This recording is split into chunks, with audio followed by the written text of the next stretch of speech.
এখন পৃথিবী থেকে মনে করেন অনেক কিছু উঠে গেছে। ইসলামিক খেলাফত ছিল এক সময়, শব্দটা কি জানেন? এটা কি? আল্লাহ পাকের জমিনে আল্লাহর শাসন, এটা হলো খেলাফত। আল্লাহ পাকের জমিনে কার শাসন? নাকি আল্লাহর জমিনে চলবে শয়তানের শাসন? কোনটা? জমিন আল্লাহর, মানুষ আল্লাহর সৃষ্টি, সমাজ আল্লাহর সৃষ্টি, শাসন চলবে আল্লাহর, সিম্পল। আল্লাহ পাকের জমিনে আল্লাহর শাসন মানে খেলাফা। আর সারা বিশ্বের কোথাও আপনি ইসলামী খেলাফা পাচ্ছেন না। তাই বলে কি খেলাফার কনসেপ্ট উঠে গেছে? ইনশাআল্লাহ তাআলা ঈসা ইবনে মারইয়াম যখন আসবেন, আল মাহদি যখন আসবেন, আবার সারা বিশ্বে এই খেলাফতই রিস্টোর করা হবে। তাহলে এটা হলো পলিটিক্যাল সুন্নাহ। এটা কি সুন্নাহ বলেন? এটা পলিটিক্যাল সুন্নাহ। দিন আর দিরহামের কথা বললাম, এটা ইকোনমিক সুন্নাহ। তো এই সুন্নাহগুলো ঠিকই বোঝেন। হাত বাঁধতে হবে কোথায়, পায়ে পা লাগবে কি লাগবে না, রফুল এদান করতে হবে কি হবে না, চাল দিয়ে দিব নাকি কিসমিস দিব না টাকা দিব, এগুলো সুন্নাত তো মাশাআল্লাহ খুব ভালোই বোঝেন। কিন্তু পলিটিক্যাল, ইকোনমিক, সোশ্যাল সুন্নাতগুলো বুঝবেন না। এগুলো কি ইসলামের অংশ না? না ইসলামের বাইরে এগুলো? তো আমি আশা করি আমাদের যুব সমাজ কোরআনকে বুকে আগলে ধরবে ইনশাআল্লাহ। পারবেন তো ভাই? আজকে যদি সারা ওয়াজের সব কথাও ভুলে যান, এই কথাটা মনে রাখেন যে আমরা কোরআনহীন জীবন যাপন করবো না ইনশাআল্লাহ। প্রত্যেকদিন কমপক্ষে এক পারা করে হলেও কোরআন তেলাওয়াত করবো ইনশাআল্লাহ। অর্থ বুঝি চাই নাই বুঝি তেলাওয়াত করবো ইনশাআল্লাহ। তেলাওয়াত করতে করতে করতে কোরআনের প্রতি একটা মহব্বত সৃষ্টি হবে। যখন মহব্বত সৃষ্টি হবে তখন ইনশাআল্লাহ আপনি অর্থ বোঝার দিকেও মনোযোগ দিবেন ইনশাআল্লাহ। অর্থ বুঝতে বেশি কিছু লাগে না, আরবি ভাষাটা জানলেই হয়, আরবি ব্যাকরণটা জানলেই হয়। আমরা একসাথে 5টা ভাষা শেখার মতো মেন্টাল ক্যাপাবিলিটি রাখি, এটা সায়েন্স বলে। একটা ছোট বাচ্চা একসাথে 5টা ভাষা শেখার মতো মানসিক দক্ষতা রাখে। এবং আগের যুগে, এই যে ব্রিটিশ পিরিয়ডের আগে আমাদের বাপদাদারা যারা ছিল, তারা বাংলা, ইংরেজি, উর্দু, ফার্সি, আরবি 5টা ভাষাই জানতো না? আমাদের দাদা পরদাদাদের জেনারেশন, মানে আমি আমার জেনারেশনের কথাই বলি, তারা এসেছিল বাগদাদ থেকে এই বাংলাদেশে দিন প্রচার করতে। আমি এতটুকু শুনেছি, আমি এর বেশি কিছু জানি না। আমি আমার বাবা দাদাদের কাছে শুনেছি তারা এসেছে বাগদাদ থেকে এই ভারতীয় উপমহাদেশে দিন প্রচার করতে। তারা 5টা ল্যাঙ্গুয়েজ জানত, বাংলা, ইংরেজি, উর্দু, ফার্সি এবং একটা কি আরবি। তো আমরা যদি এতগুলো ভাষা জানার মতো দক্ষতা রাখতে পারি, কোরআনের ভাষা আরবি শিখতে পারবো না ভাই? কারা কারা বিসিএস কোচিং করছেন হাত তোলেন দেখি। আপনি করছেন বিসিএস কোচিং? বোঝে নাই মনে হয়, এমনি হাত তুলছে আর কি। আচ্ছা, বিসিএস কোচিং কারা কারা করছেন হাত তোলেন দেখি। কেউ করছেন না? এই তো এক ভাই আছে, 2 ভাই আছে। মাস্টার্সে কারা কারা পড়ছেন হাত তোলেন দেখি। তো মাশাআল্লাহ। আইএলটিএস করেছেন কারা কারা? আইএলটিএস করেছেন কারা কারা ইংরেজিতে? আচ্ছা, কম্পিউটারের উপর কোর্স করেছেন কারা? 3 মাস 4 মাস? মাশাআল্লাহ। তো যুব উন্নয়ন প্রশিক্ষণ নিয়েছেন কারা কারা? এই যে কোর্সগুলো আপনি করেছেন 6 মাস, 1 বছর, 2 বছর, এগুলোর জন্য আপনি মেহনত করেন নাই? কথা বলেন। সকালবেলা ভোরবেলা উঠেছেন ঘুম থেকে, খেয়ে না খেয়ে পড়তে বসেছেন, আবার ইউনিভার্সিটি গিয়েছেন, আবার ক্লাস করেছেন, আবার দুপুরে খেয়ে না খেয়ে পড়তে বসেছেন, রাত্রেবেলা দেরি করে ঘুমিয়েছেন, এগুলো করেন নাই? এখন আল্লাহ পাকের নাজিল করা কিতাব আল কোরআন, এইটা শেখার জন্যে 1টা বছর আরবি শিখতে পারবেন না ভাই? কথা বলেন। আরে নিয়াত তো করেন। আল্লাহ পাকের রহমত এত বেশি, আল্লাহ পাকের রহমত এত বেশি, বান্দা যখন কোনো ভালো কাজে নিয়াত করে সাথে সাথে নেকি লিখে দেওয়া হয়। জোরে বলেন সুবহানাল্লাহ। যুবকদের ঘরে সাউন্ড নাই কেন? এখন তো কনসার্ট হলে চিল্লাচিল্লি করতে ঠিকই। হ্যাঁ, কনসার্ট মানেই তো মাদকতা। দেখো না, এখন নিজে মাদক খেয়ে স্টেজে উঠবে আর বলবে মাদক বিরোধী কনসার্ট।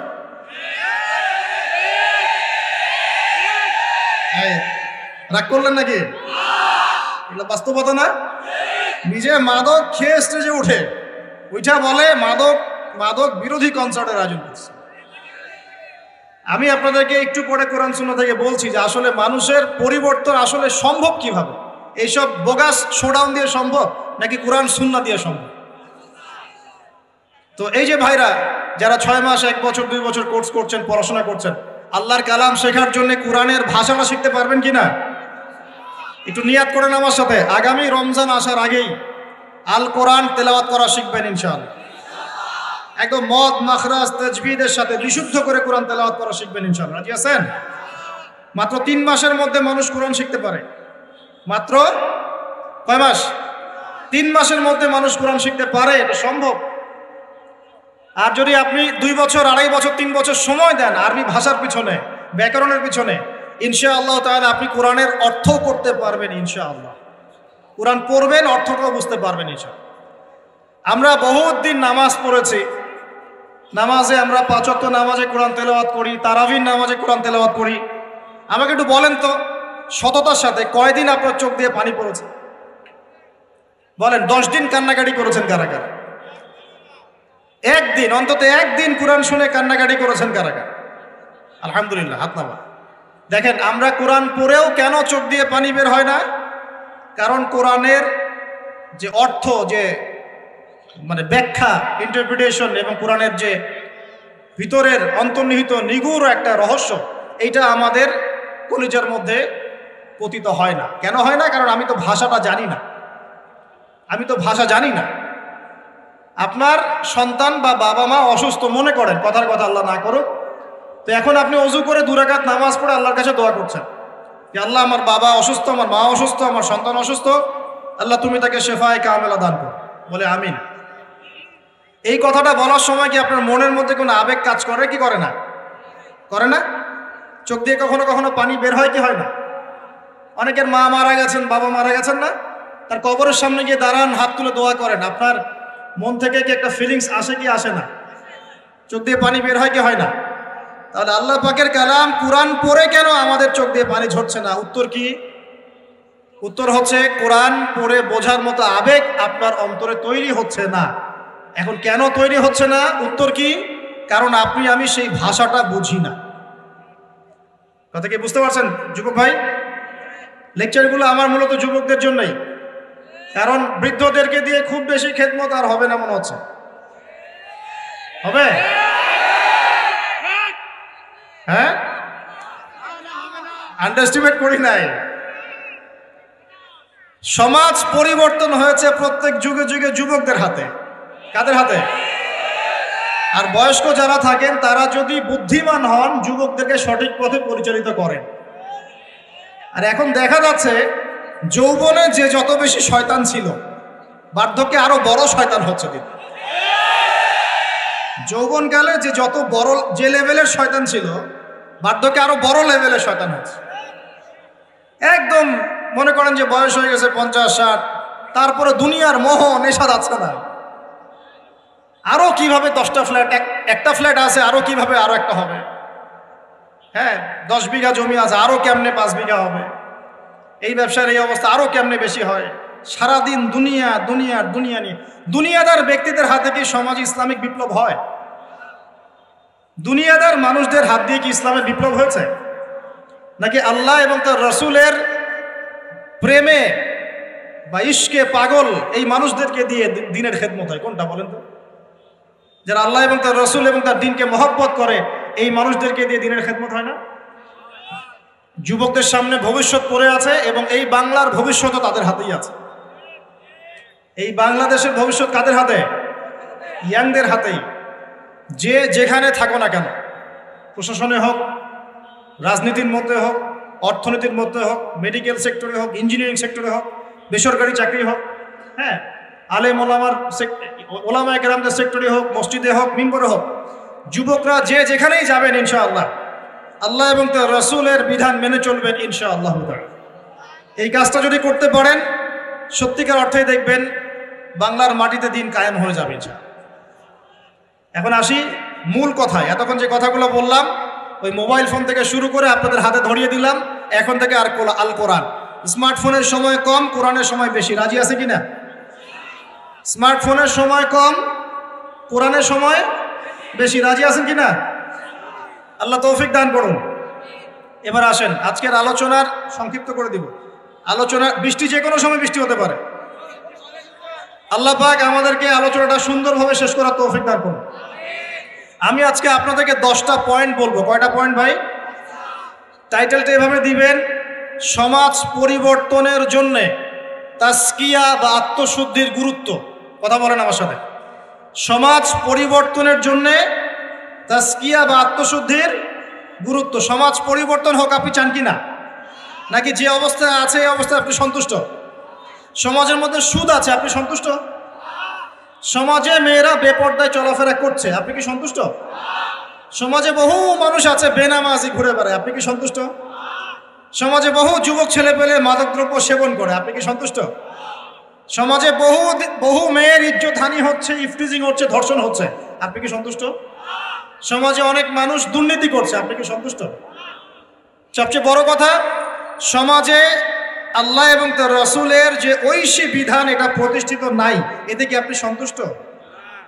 এখন আপনি কি চান যে এই সমাজটা আলোকিত হোক, বা কোরআন এবং সুন্নাহর আলো সমাজে ছড়িয়ে পড়ুক, এটা কি আপনি চান? এটা আমাদের প্রথম প্রশ্ন, আমরা চাই কি না? আমরা কি চাই? আচ্ছা, তাহলে আল্লাহ রাব্বুল আলামিন কোরআন এবং সুন্নাহর মধ্যে কিছু দিক নির্দেশনা দিয়েছেন। আমি এই পুরো জিনিসটা থেকে 10টা মৌলিক পয়েন্ট আপনার সাথে শেয়ার করব। আমরা যদি সামাজিক পরিবর্তন চাই, সর্বপ্রথম প্রয়োজন হচ্ছে তাজকিয়া বা আত্মশুদ্ধি। এই তাজকিয়া মানে কি ভাই?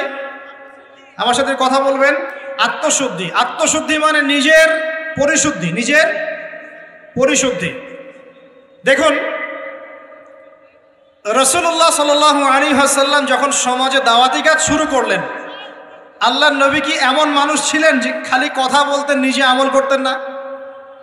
এমন মানুষ ছিলেন না? নিজে যেটা বলতেন সেটা আগে করে দেখাতেন। কোনটা বলেন তো? নিজে যেটা বলতেন সেটা করে দেখাতেন। আমরা নামাজ পড়ি কয় ওয়াক্ত? 5 ওয়াক্ত। নবীজি নামাজ পড়তেন কয় ওয়াক্ত জানেন? 8 ওয়াক্ত। কয় ওয়াক্ত? এটা তো নতুন শুনলেন মনে হয়।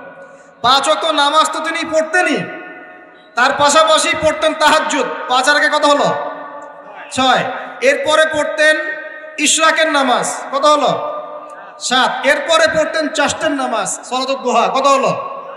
যে মানুষটার আগের কোনো গুনাহ নাই, পরেও কোনো গুনাহ নাই, যে মানুষটা পবিত্র, যার আমল নামায় কোনো গুনাহই নাই, যে মানুষটাকে আল্লাহ বাছাই করেছেন সমাজ পরিবর্তনের জন্য, মানুষকে দিন শেখানোর জন্য, পথ ভোলা মানুষগুলোকে জান্নাতের পথে আনার জন্য, সেই মানুষ নিজে অন্যকে বলছেন 5 ওয়াক্ত নামাজ পড়ো, নিজে পড়ছেন 8 ওয়াক্ত। তার মানে এখান থেকে আপনাকে বোঝাতে চাইলাম, সমাজ পরিবর্তন করতে হলে যারা এই কাজ করতে চাবেন তাদের নিজেকে আগে পরিশুদ্ধ হতে হবে, অন্যের চাইতে বেশি আল্লাহওয়ালা হতে হবে। আল্লাহ পাক তৌফিক দান করুন।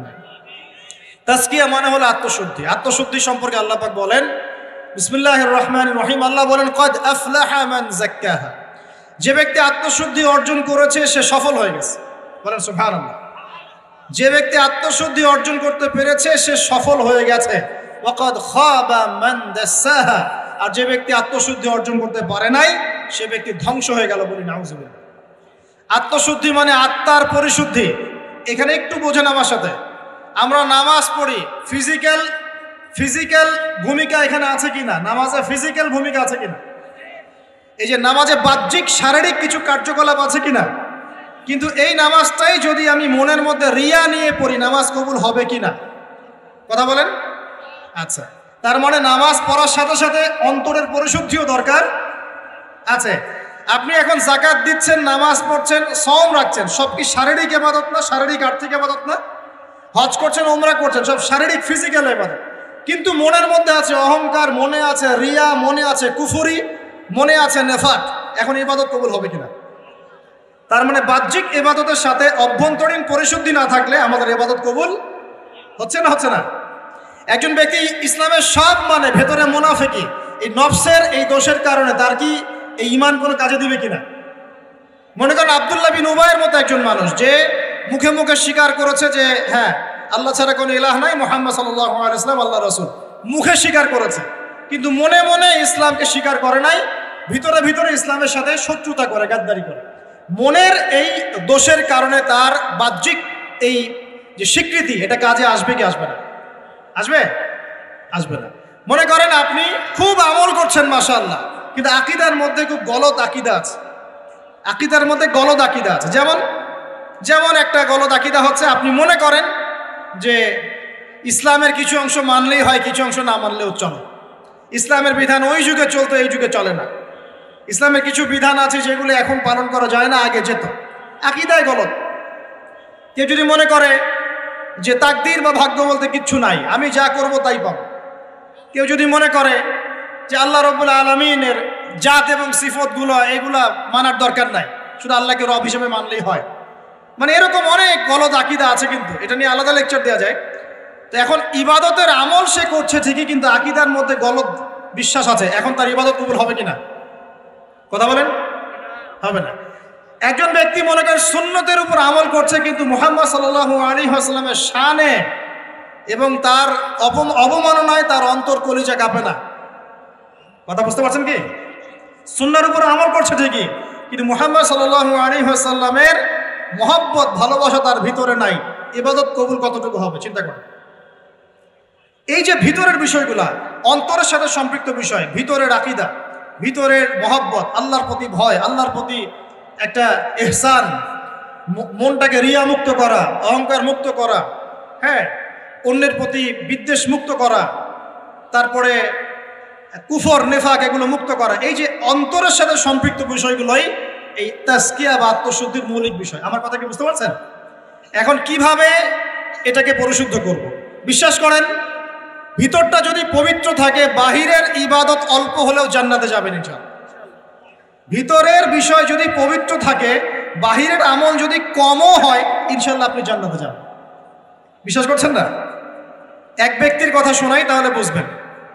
সে এত বেশি পাপ করেছিল যে তার সন্তানদেরকে বলেছে আমার মৃত্যুর পরে আমার লাশটাকে পুড়িয়ে ফেলবে, ছাইগুলো অর্ধেক বাতাসে ভাসিয়ে দিবে, অর্ধেক ছাই সমুদ্রে ভাসিয়ে দিবে। ঠিক আছে, এটা তো হাদিস আপনারা জানেন, ওলামায়ে কেরাম যারা আছে। এখন সন্তানরা তাই করেছিল। আল্লাহ পাক তাকে আবার জীবিত করে বলেছেন যে কেন এই কাজ করেছিল?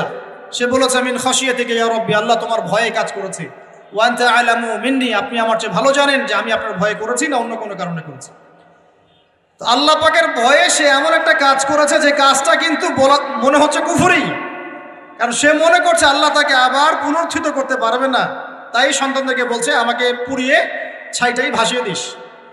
আল্লাহ পাক বলছেন কেন করেছো? সে বলছে তোমার ভয়, আল্লাহ তোমার ভয় করেছে।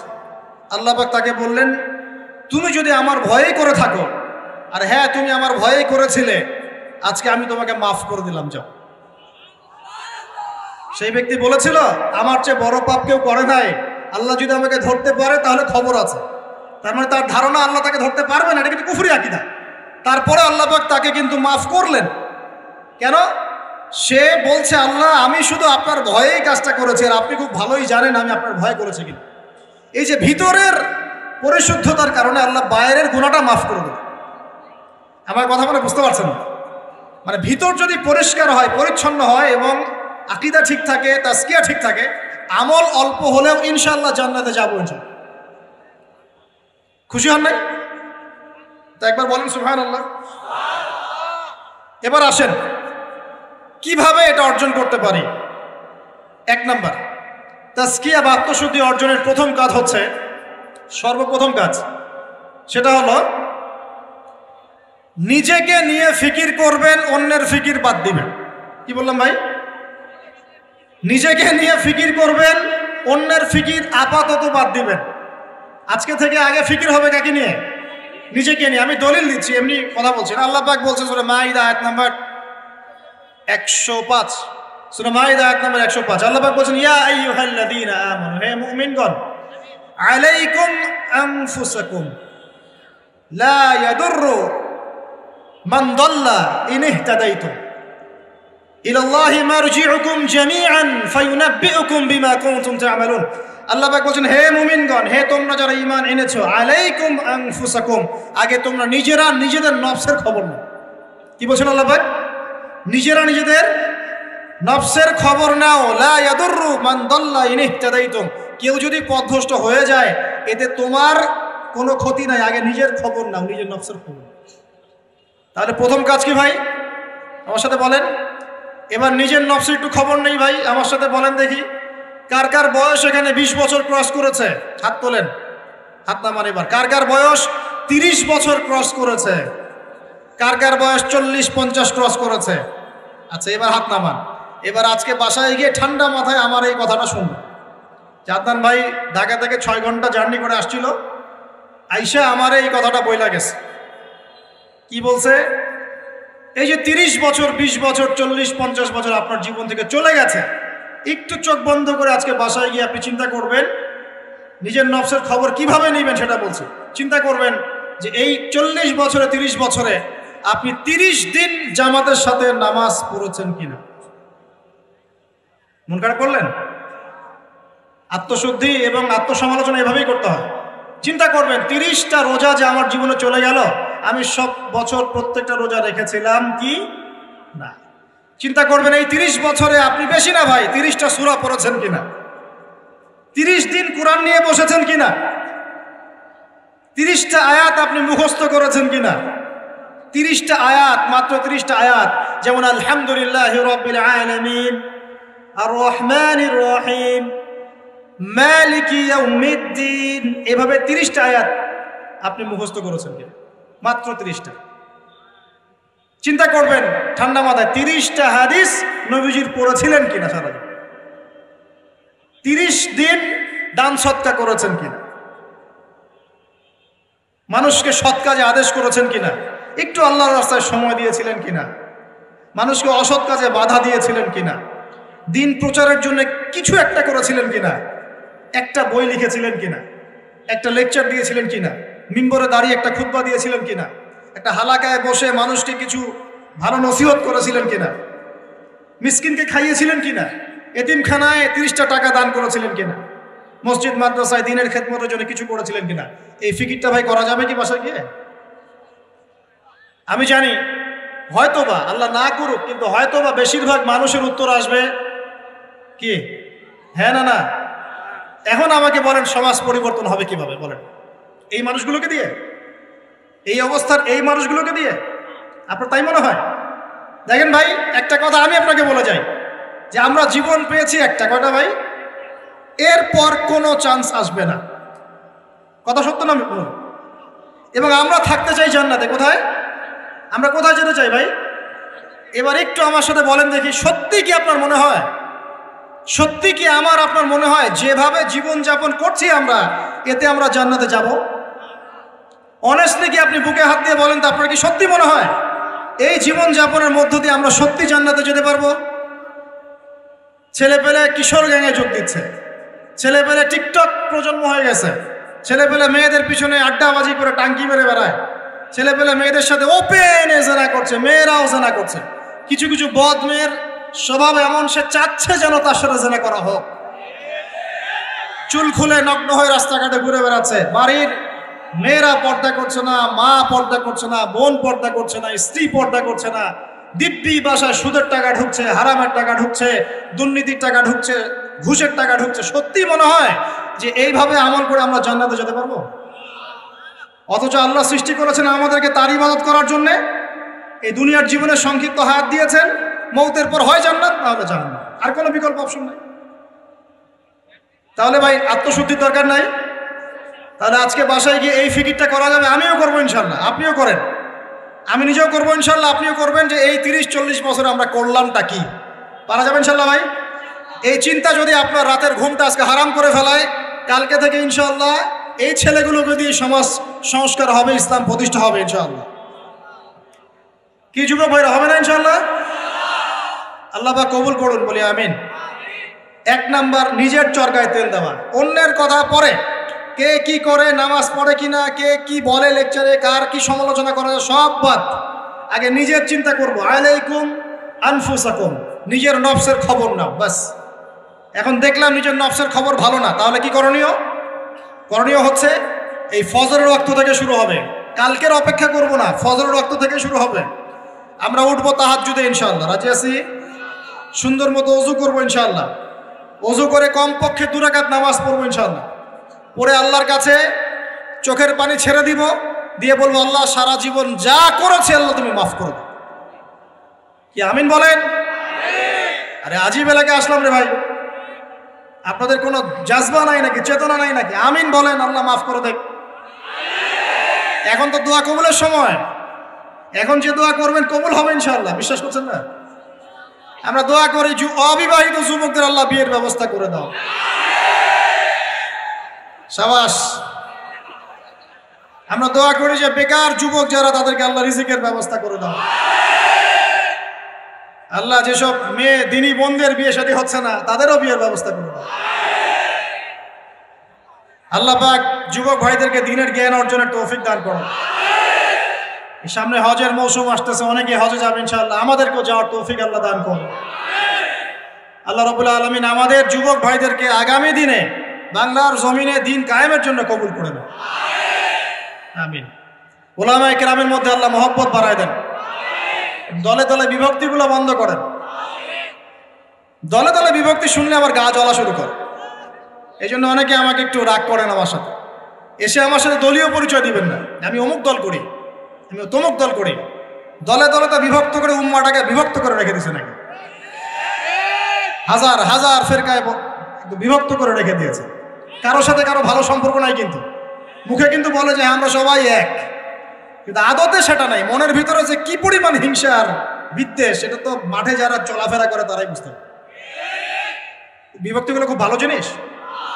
হ্যাঁ, আপনি একটা মানে ফাউন্ডেশন করছেন বা অ্যাসোসিয়েশন করছেন বা পলিটিক্যাল একটা দল করেন, ইটস ওকে, এটা মানুষ করতে পারে। তাই বলে অন্যদের সাথে কি হিংসা বিদ্বেষ পোষণ করে বিভক্তি বাড়াতে হবে? সবার সাথে একটা হৃদ্যতাপূর্ণ সম্পর্ক রাখা যায় না? হ্যাঁ, আমিও মাশাআল্লাহ দিনের কাজ করছি, ওই ভাইও করছে মাশাআল্লাহ, আলহামদুলিল্লাহ। তার দ্বারা কিছু খেদমত হচ্ছে, আমার দ্বারা হচ্ছে, তার দ্বারা হচ্ছে।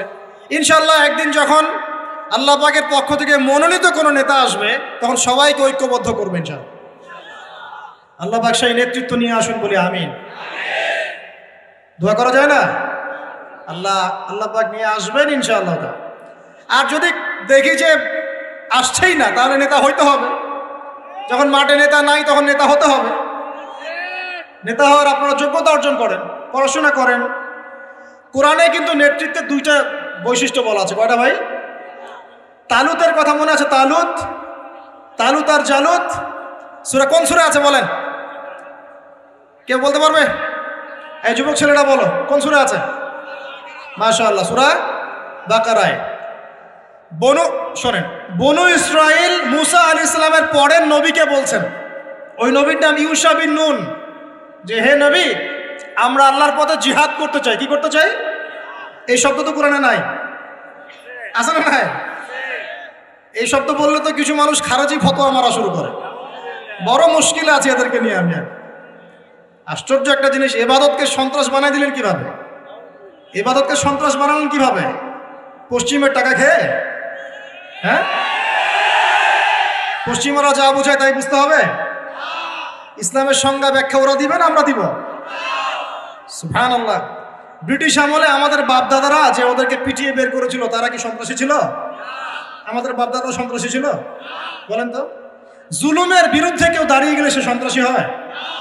এই যে 1971-এ আমাদের সাথে জুলুম হয় নাই, তখন বাংলার মানুষ যার যা ছিল তাই নিয়ে মাঠে নামে নাই, তো বাংলার সেই ফ্রিডম ফাইটাররা কি সন্ত্রাসী হয়ে গেছিল? ভাই বোন থেকে দীর্ঘদিন থেকে একদম স্টিম রোলার পিছায় ফেলা হচ্ছে। রমজান মাসে দেখলেন কি হলো? রমজান মাসে বেচারা নামাজ পড়তে গিয়েছে, লাঠি পেটা করে মসজিদ থেকে বের করে দিল মুসলমানদের। এখন ওই যে যারা একটু পাথর টাথর নিয়ে ঢিলাঢিলি করে, ওরা সন্ত্রাসী হয়ে গেছে। আর যারা মুসলমানদেরকে পিটাই বের করে দিল, ওরা হলো মানবতার সেবক। এই সংজ্ঞা শিখায় আমাদেরকে। যাই হোক, বাদ দেন, ওইদিকে না যাই। ওইদিকে বললে আমি একটু মানে কি বলবো, কি বলে এটাকে, আউটবাস্ট হয়ে যায় আর কি। মানে ভিতরের ক্রোধটাকে দমায় রাখতে পারি না। মাঝে মাঝে এমন হয় যে ভিতরের এগ্রেশনটা ধরে রাখতে পারি না, কিন্তু আপনাদের স্বার্থে ধরে রাখতে হয়। কারণ কোনো কিছু না হওয়ার চেয়ে কিছু হওয়া ভালো, কোনো কিছু না হওয়ার চেয়ে কিছু হওয়া ভালো, এই স্বার্থ চিন্তা করে চুপ করে থাকি। কিন্তু একটা জিনিস মাথায় রাখবেন, আল্লাহ রাব্বুল আলামিন এই বিশ্বে পরিপূর্ণ ইসলাম প্রতিষ্ঠা না করা পর্যন্ত কিয়ামত দিবেন না ইনশাআল্লাহ। এই জিনিসটা মাথায় ভালো করে ঢুকায় নিন। এরপরে ইসলামের এগেইনস্টে যা করার করতে থাকেন, আল্লাহ এটা করবেন ইনশাআল্লাহ, কোনো সন্দেহ নাই। লা শাক্কা ফীহি, এর মধ্যে কোনো সন্দেহ নেই। কার দ্বারা করবেন, কিভাবে করবেন, আল্লাহু আ'লাম বিস-সাওয়াব, আমরা জানি না। এখন তালুতকে আল্লাহ পাক মনোনীত করলেন। ইউশা বিন নুনকে বনু ইসরাইল বলছে, আল্লাহর পথে আমরা যুদ্ধ করতে চাই, আমাদের জন্য নেতা দাও একটা। তখন ইউশা বিন নুন বলছে, আমি যদি নেতার জন্য দোয়া করি, তোমরা তো আবার পৃষ্ঠপ্রদর্শন করে পালায় যাবা, তোমাদেরকে চিনি ভালো করে, আমরা তোমাদেরকে খুব ভালো করে চিনি। তখন বনু ইসরাইল বলছে, না, আমরা এটা করবো না। কেন করবো? ওয়াকাদ উখরিজনা মিন দিয়ারিনা, আছে না সূরা বাকারায়? আমাদেরকে আমাদের ঘর বাড়ি থেকে বের করে দেওয়া হয়েছে, আমরা কেন পিছিয়ে পড়ব? তখন আল্লাহর কাছে তিনি দোয়া করলেন, আল্লাহ পাক তালুতকে নেতৃত্ব দিলেন। কাকে? তালুত।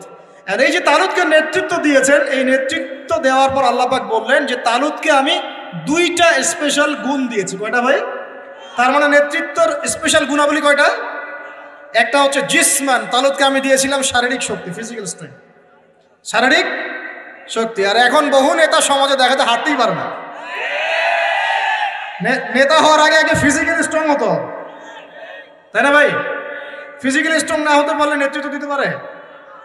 ফিজিক্যাল স্ট্রেংথ হচ্ছে প্রথম শর্ত। সে সুস্থ ছিল এবং শারীরিকভাবে অনেক শক্তিশালী ছিল। কে? কার কথা বলছি? যুগে যুগে সমস্ত নেতৃত্ব দেখেন। ওমর ইবনুল খাত্তাব শারীরিকভাবে দুর্বল ছিল না ফিজিক্যাল স্ট্রেংথ ছিল? কোনটা? স্ট্যামিনার কেমন ছিল? আলী রাদিয়াল্লাহু আনহু শারীরিকভাবে কি দুর্বল ছিল?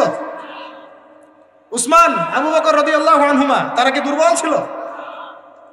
নবী সাল্লাল্লাহু আলাইহি ওয়াসাল্লাম নিজে দুর্বল ছিলেন? 40 জন পুরুষের শক্তি তার গায়ে ছিল। কতজন ভাই? আল্লাহু আকবার। 40 জন পুরুষের শক্তি কার গায়ে ছিল? তারপরও তিনি কোনোদিন কারো গায়ে থাপ্পড় দেন না, কারণ নিজের উপর আঘাত আসলে তিনি মাফ করে দিতেন। শুধু একটা যুদ্ধে তিনি তীর নিক্ষেপ করেছিলেন, ওই তীর এক কাফেরের গলার পাশ দিয়ে চলে গেছে, ওতেই তার মৃত্যু হয়ে গেছে। ওতেই নবী সাল্লাল্লাহু আলাইহি ওয়াসাল্লামের মনেও যদি কষ্ট দিত, আল্লাহ পাক তাকেও পাকড়াও করতেন, আযাব দিতেন। নবীজি না বললেও আল্লাহ পাক তাকে পাকড়াও করতেন। যাই হোক, তাহলে তালুতকে প্রথম যে গুণাবলী দেওয়া হয়েছে নেতৃত্ব, সেটা কি? জিসমান, শারীরিক শক্তি। তার মানে এখন যারা এটা হতে চান, আগে ফিজিক্যালি স্ট্রং হবেন, ভালো ভালো খাওয়া দাওয়া করবেন, হালাল টাকায়, হারাম টাকায় না, জিম টিম করবেন, হ্যাঁ, বক্সিং টক্সিং প্র্যাকটিস করবেন, রেসলিং টেসলিং খেলবেন, হ্যাঁ, কুস্তি টুস্তি করবেন, মানে ফিজিক্যালি স্ট্রং হওয়ার চেষ্টা করবেন। আর এইগুলো করো তো ভালো, টিকটক চালানোর চাইতে। সকালে উঠে যদি আমরা একটু রাউন্ড দিয়ে দৌড়াদৌড়ি করি, মাই মাঠে ফুটবল খেলেন বা একটু ফিজিক্যাল কসরত করেন, একটু জিম করেন, কাজটা ভালো না? এটা ওই টিকটক হচ্ছে ভালো না? বসে বসে ফেসবুক উতানো আর এই যে পর্ন দেখাচ্ছে ভালো না? এই জন্যই বলি এগুলো ভালো, এগুলো করেন, তা ওইগুলোতে যান। এটা হলো 1 নম্বর জিসমান, মানে ফিজিক্যাল স্ট্রেংথ। 2 নম্বর ইলমান, জ্ঞান। কি লাগে ভাই তাহলে? 2টা, একটা জিসম, একটা ইলম। এখন আমাদের এই 2টা না থাকলেও চলে, খালি জনগণ বললেই হলো যে আপনার চরিত্র ফুলের মতো পবিত্র, তাই না ভাই? এই 2টার একটা না থাকলেও চল। আল্লাহ পাক আমাদের সবার উপরে এমন এমন সব নেতৃত্ব নিয়ে আসুন, যাদেরকে আল্লাহ পাক শারীরিক শক্তি এবং জ্ঞানের শক্তি দান করছে। বলি আমিন। দোয়া করতে সমস্যা আছে? যাকেই নিয়ে আসুক, সে যদি ফিজিক্যালি স্ট্রেংথ শক্তিশালী হয়, তার মধ্যে জ্ঞান থাকে, সে ইসলাম প্রতিষ্ঠা করে, আমার কোনো সমস্যা আছে? কোনো সমস্যা না। আমরা দোয়া করবো আল্লাহ পাক তাকে দীর্ঘ নেক হায়াত দারাজ করুন। আমিন। আর যদি দেখি যে কোনো নেতাই নাই, তখন নেতা হতে হবে। কি হতে হবে? আল্লাহ পাক তৌফিক এনায়েত করুন। আমাদের যুবক ভাইদেরকে আল্লাহ কবুল করুন। আমিন। তাজকিয়া অর্জন হচ্ছে সমাজ পরিবর্তনের মূল জিনিস। আর এই তাজকিয়া অর্জনের জন্য প্রথম কাজ হলো নিজের চরকায় আলাইকুম আনফুসাকুম, নিজেকে নিয়ে ভাবুন, বাস নিজেকে নিয়ে ভাবুন, নিজের কবরকে নিয়ে ভাবুন, আপনার আমলনামা নিয়ে ভাবুন, এই বিগত জিন্দগিতে কি করেছি এটা ভাবেন, সামনের জীবনে কি করতে পারি এটা ভাবেন। এখন মনে করেন আপনি চিন্তা করলেন যে না, আমার জীবনে ভালো কাজ খুব কম আছে, আপনার ভাই বলে গিয়েছিল, আমি মিলিয়েছি খাতা কলম নিয়ে, দেখলাম ভালো কাজ খুব বেশি নাই। এখন কি করতে হবে আপনাকে? প্রথম কাজ, আমার সাথে বলেন আস্তাগফিরুল্লাহ। এটা বায়াত করাচ্ছি, বায়াত বলেন আস্তাগফিরুল্লাহ আল্লাযী লা ইলাহা ইল্লা হুয়াল হাইয়ুল কাইয়্যুম ওয়া আতুবু ইলাইহি। আল্লাহ, আমরা বিগত জীবনে যে পাপগুলোই করেছি, আল্লাহ আমাদেরকে মাফ করুন, এবং আগামী পুরো জীবনে আমাদেরকে কোরআন সুন্নাহ মেনে চলার তৌফিক দান। পারা যাবে তো ইনশাআল্লাহ? এখন থেকে আর 5 ওয়াক্ত নামাজ ছাড়বো না ইনশাআল্লাহ। রাজি আছি? সম্ভব হলে জামাতে পড়বো, যদি জামাত কোনো কারণে পড়া পসিবল না হয়, অন্তত পক্ষে বাসায় পড়বো ইনশাআল্লাহ। প্রতিদিন 5 টাকা 10 টাকা হলেও দান খয়রাত করবো ইনশাআল্লাহ। প্রতিদিন একজনকে হলেও দাওয়াত দিব ইনশাআল্লাহ। প্রতিদিন একটা করে ভালো কাজের আদেশ করবো ইনশাআল্লাহ। একটা করে হলেও খারাপ কাজে নিষেধ করবো ইনশাআল্লাহ। প্রতিদিন একটা পৃষ্ঠা করে হলেও কোরআন পড়বো ইনশাআল্লাহ। 1 পৃষ্ঠা হলেও হাদিস পড়বো ইনশাআল্লাহ। এক পৃষ্ঠা হলেও ইসলামিক কোনো বই পড়বো ইনশাআল্লাহ, আর গার্লফ্রেন্ডের নাম্বার মোবাইল থেকে ডিলিট করে দেবো ইনশাআল্লাহ। ঠিক আছে ভাই? যত রকম আজে বাজে কাজ, আড্ডা মারা, এই পর্ন দেখা, হ্যাঁ, আপনার মাদক দ্রব্যের আসর, খারাপ ফ্রেন্ড সার্কেল, গুন্ডামি মাস্তানি, সব থেকে তওবা করলাম, আল্লাহ কবুল করুন, আমিন। আগে নাম্বার ডিলিট করেন, এটা প্রথম কাজ। এই ফিতনা থাকলে সমস্যা। এটা কেমন ফিতনা আপনাকে বলাই, আমি বুঝাই, শুনেন শুনেন শুনেন। এটা এমন ফিতনা যে অবৈধ অবস্থাতেও ফিতনা সৃষ্টি করতে পারে, বৈধ অবস্থাতেও করতে পারে। অতএব খুব সাবধান। নবী সাল্লাল্লাহু আলাইহি ওয়াসাল্লামের এই হাদিসটা মাথায় রাখেন। নবীজি বলেছেন, আমি, শোনেন ভাই, আমি পুরুষদের জন্যে নারীদের চাইতে ভয়ঙ্কর কোনো ফিতনা রেখে যাচ্ছি না। ব্যাস, এখন কি করবেন? কলেজের সামনে দাঁড়া থাকবেন? আমি পুরুষদের জন্যে নারীদের চাইতে ভয়ঙ্কর কোনো ফিতনা রেখে গেলাম না। কে বলেছেন? কে বলেছেন? আমি কি তার চেয়ে ভালো সমাজ বুঝবো? অতএব আমার পরামর্শ ভাই, ভালো কাজে ব্যস্ত থাকেন, নিজের আমলনামা গোছান, পাপ ছেড়ে দেন, ভালো কাজে এবং দিনই কাজে মেহনতের সাথে থাকেন। সামর্থ্য হয়ে গেলে বিয়ে শাদী করে নেন, সামর্থ্য হয়ে গেলে বিয়ে শাদী করে নেন। একটা করবেন, একটা ভাই। অনেক আলেম এখন অনেক কথাই বলছে, ঠিক আছে, আমি পরামর্শ দিচ্ছি, একটাই কইরেন, একটাই। এখানে একটা আবেগী কথা বলি, আবেগী কথাটা শোনেন। যদি প্রথমত আপনি রিজিকের সোর্স তালাশ করবেন, এরপর আল্লাহর কাছে সেজদায় কান্নাকাটি করবেন, আল্লাহকে বলবেন, আল্লাহ আমার জন্য উপযুক্ত, যে আমার জীবনে আসলে দুনিয়া আখেরাত দুটোই সুন্দর হয়ে যাবে। আল্লাহ এমন কোনো মেয়ে বা স্ত্রী আল্লাহ তুমি আমার জীবনে এনে দাও, এই দোয়া আল্লাহর কাছে করো। এরপর যখন পাত্রী যদি পছন্দ হয়ে যায়, যে না সব দিক থেকে মাশাআল্লাহ তাকে পারফেক্ট মনে হচ্ছে, আপনি যদি মন থেকে তাকে ভালোবাসা শুরু করেন, ডানেও দেখবেন না আর বামেও দেখবেন না, ব্যাস তাকে নিয়ে জীবন কাটিয়ে দেবেন। পারা যাবে ইনশাল্লাহ। এখনকার সমাজে এটা একটা সমস্যা, কেউ কাউকে নিয়ে সন্তুষ্ট থাকতে পারছে না। স্বামী স্ত্রীকে নিয়ে না, স্ত্রী স্বামীকে নিয়ে। এই সমস্যাটা দূর হবে এভাবে। আর মনে রাখবেন, এটা সাহাবীদের যুগ নয়, এটা কাদের যুগ নয়। আপনিও সাহাবী নন, আপনার স্ত্রীও কিন্তু মহিলা সাহাবী নয়। আপনিও সাহাবী নন, আপনিও তাবেঈ নন, আপনিও আইম্মায়ে কেরামের যুগের মানুষ নন, আর আপনার স্ত্রীও তাদের মতো নন। অতএব আমার আপনার মধ্যে যেমন হাজারটা ত্রুটি থাকতে পারে, তার মধ্যেও থাকবে। অতএব এটাকে একটু সবরের সাথে মার্জনা করে করে চলতে হবে। আল্লাহ পাক তৌফিক দান করুন। তবে এক পর্যায়ে যদি এমন দেখা যায় যে এই ফিতনার কারণে আপনি দিন থেকে বিচ্যুত হয়ে যাচ্ছেন, তখন আপনি দিনকে বেছে নেবেন, ফিতনাকে বেছে নেবেন। কথা বুঝতে পারছেন ভাই? আল্লাহ তৌফিক দান করুন। এগুলো গোল্ডেন নসিহত, এগুলো ওঠেন বসেন করে আপনি শুনতে পারবেন না। এগুলো লাভঝাপ মার্শাল আর্ট জিকির হয়, মার্শাল আর্ট। স্টেজের মাঠে কুম্ফু কেরাত খেলা হয়, সুবহানাল্লাহ, কি যে হয়, কত কি যে হয়। কতগুলোকে দেখেছি আমি ওয়াজ মাহফিলের এই সিজনেই বাস ধরেও ঝোলাঝুলি শুরু করছে। জানি না এগুলা কোথায় পাইছে, আল্লাহ ভালো জানেন। আল্লাহ রাব্বুল আলামিন এটা কেন আমি বলি, সম্ভবত এখানে জিনের আসর হয়। কিসের হয়?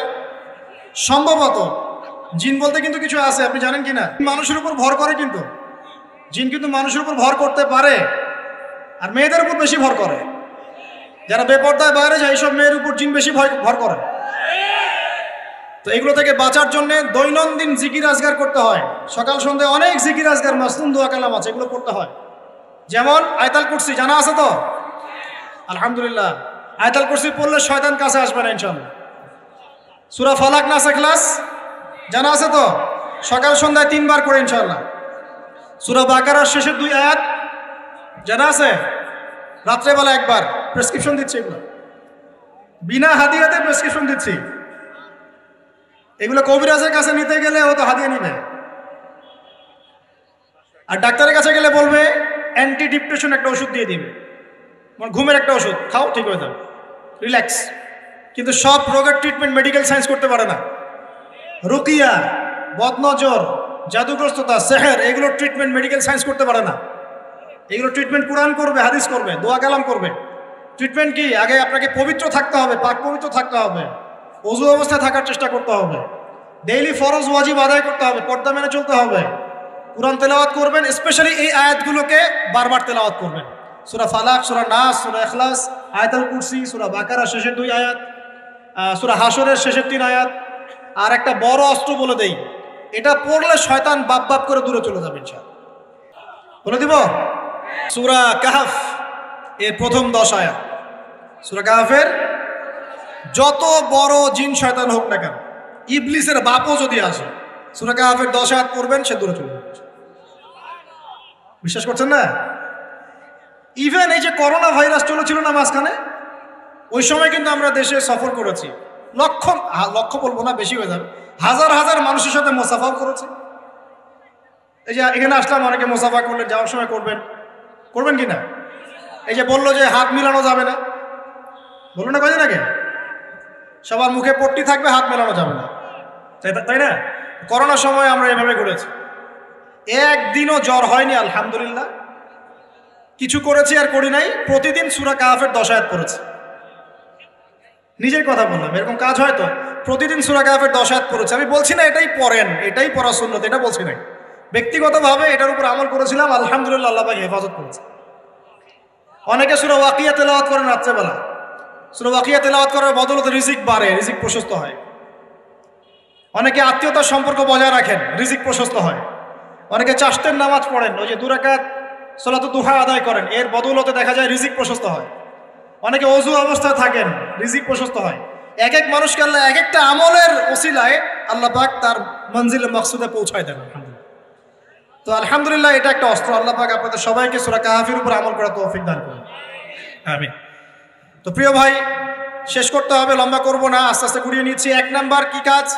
আত্মশুদ্ধি অর্জনের জন্য ভাই, নিজের চরকায়, মানে নিজের নফসের খবর নিব, অন্যের কথা পড়ে আগে নিজে 5 ওয়াক্ত নামাজ পড়ব, নিজে রোজা রাখবো, নিজে যাকাত দিব, নিজে ইসলামের উপর প্রতিষ্ঠা থাকবো ইনশাআল্লাহ। এটা 1 নাম্বার। 2 নাম্বার, তাজকিয়া অর্জনের 2 নাম্বার কাজ হচ্ছে নিজের পরিবারে ইসলাম প্রতিষ্ঠা করা। কি বললাম বলেন? কেন বললাম? কারণ নিজের পরিবারে যদি ইসলাম প্রতিষ্ঠা না করতে পারি, অন্যের মূর্খতা এবং অনইসলামিক কাজের কারণে আমি ইফেক্টেড হয়ে যাব। তাই নিজের পরিবারের মধ্যে ইসলাম প্রতিষ্ঠা করার চেষ্টা করতে হবে। আল্লাহ পাক তৌফিক দান করুন, বলি আমিন।